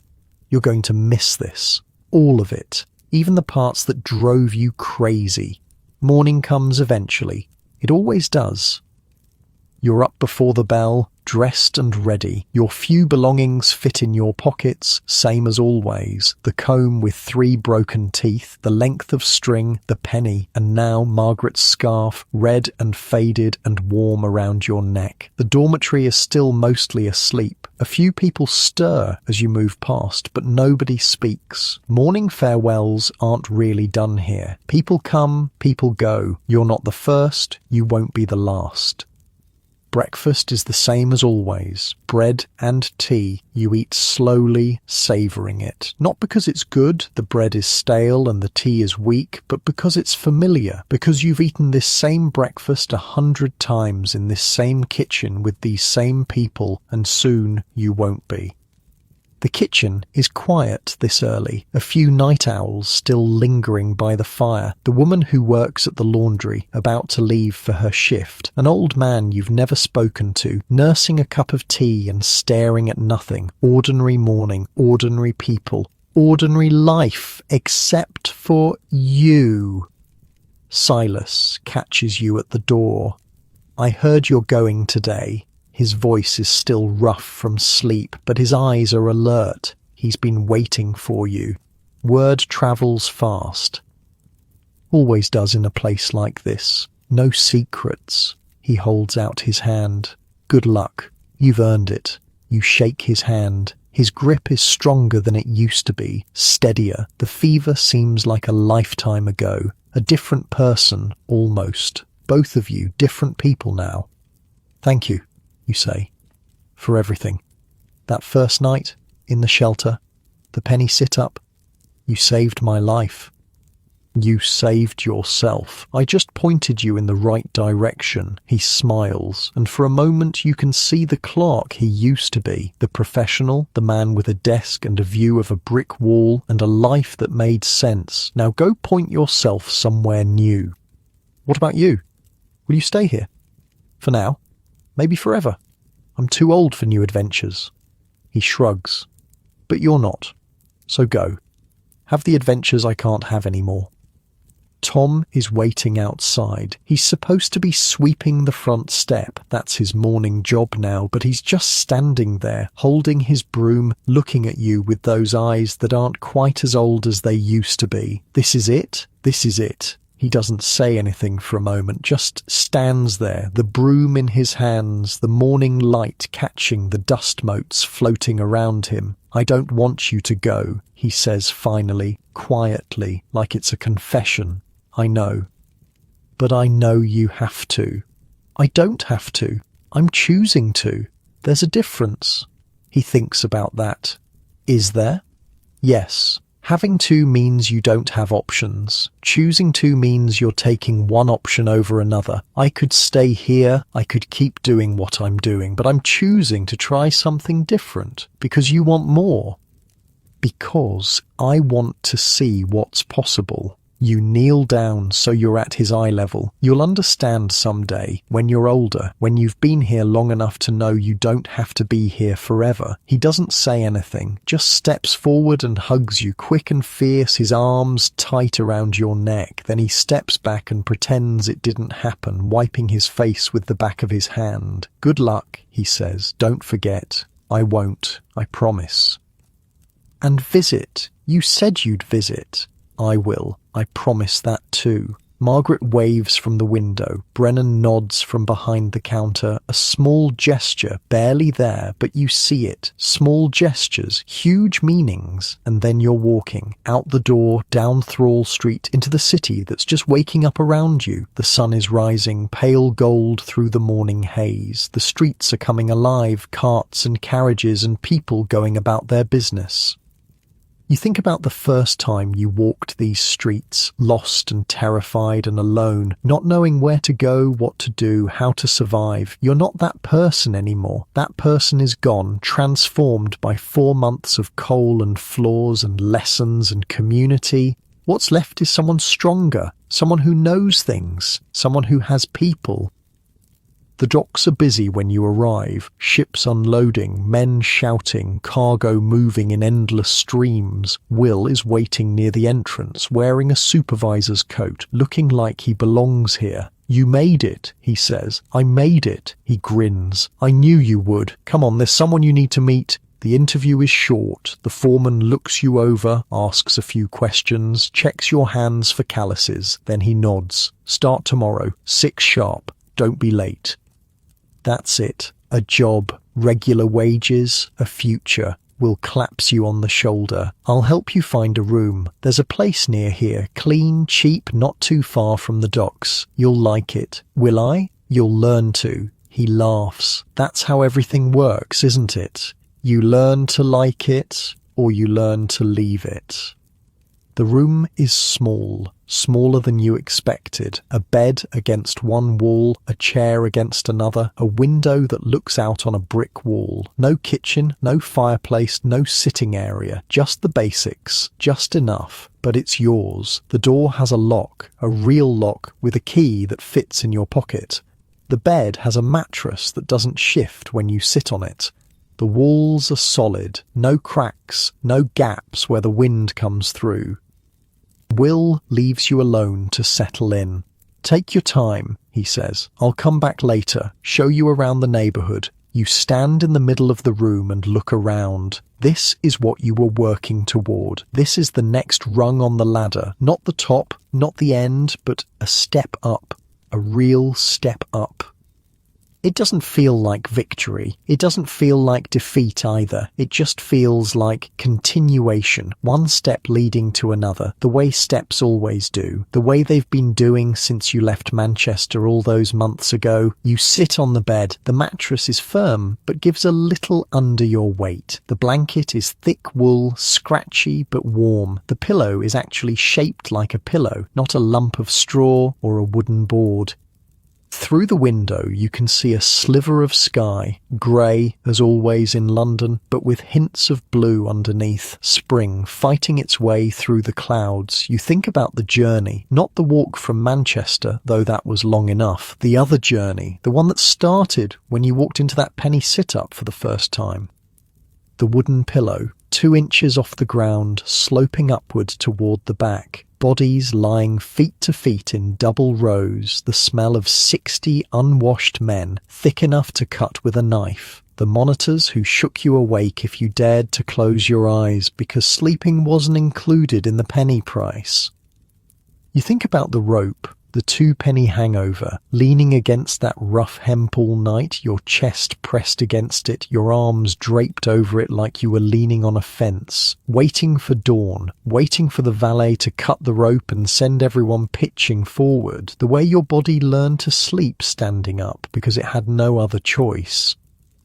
You think about the coffin, the 4-penny coffin, climbing into that wooden box, pulling the tarpaulin over yourself, lying there in the dark while bugs crawled across your skin, the way the walls pressed in, the way your breath echoed back at you, the way you had to remind yourself you weren't actually dead, weren't actually buried, were just trying to survive one more night. And you think about now, this room, this bed, this door that locks. The distance between there and here seems impossible, measured in pennies and ropes and coffins and floors scrubbed on your knees, measured in people, Silas and Mary and Brennan and Will and Tom and Margaret, measured in small kindnesses, a chestnut from a stranger, a scarf from a friend, a chance from someone who remembered what it was like to need one. You made it. Not all the way, not to any kind of end, because there is no end, but far enough to rest, far enough to breathe, far enough to think about tomorrow without fear. The sun is setting outside your window, the light is fading gold to orange to purple to grey. The city is settling in for the night, all those millions of people finding their places, making their peace with whatever they have. You lie down on your bed. Your bed. The words still feel strange. The mattress is comfortable, more comfortable than anything you've felt in months. Your body relaxes into it, muscle by muscle, bone by bone. The tension you've been carrying for so long starts to release, slowly, carefully, like it's not sure it's allowed. You think about Tom, reading by candlelight, about Silas, going over the books, about Margaret, knitting her scarves, about Brennan, watching over everyone with those bulldog eyes. They're still there, still surviving, still building something out of nothing, and now you're here, building something too. The room is quiet, quieter than the dormitory ever was. No snoring, no coughing, no shuffling, just silence and the distant sounds of the city settling down for the night. Your eyes are heavy. The day has been long, full of beginnings and endings and everything in between. Tomorrow there will be work. Hard work, probably. New things to learn, new people to meet, new challenges to face, but that's tomorrow. Tonight, you rest. The blanket is warm around you. The pillow is soft beneath your head. The walls are solid, keeping out the cold, keeping in the warmth. You close your eyes. And somewhere in the darkness between one breath and the next, you feel it. That thing you've been chasing all these months. That thing that seemed so far away, so impossible, so beyond reach. Peace, not forever. Nothing is forever. But for now, for tonight, for this moment. You're safe, you're warm, you're home. Sleep comes easy, gentle, like an old friend who's been waiting for you all along. And as you drift off, you think about all the people still out there, in the shelters, on the streets, in the doorways and under the bridges and in the places that nobody sees. They're still fighting, still surviving, still hoping for something better. You were one of them once. You might be one of them again, someday. Life doesn't promise anything, but for now, you're here, in your room, in your bed, with your door that locks and your window that shows the sky, and that's enough. That's more than enough. The night wraps around you, soft and dark and quiet. Your breathing slows, your thoughts drift, the world fades away.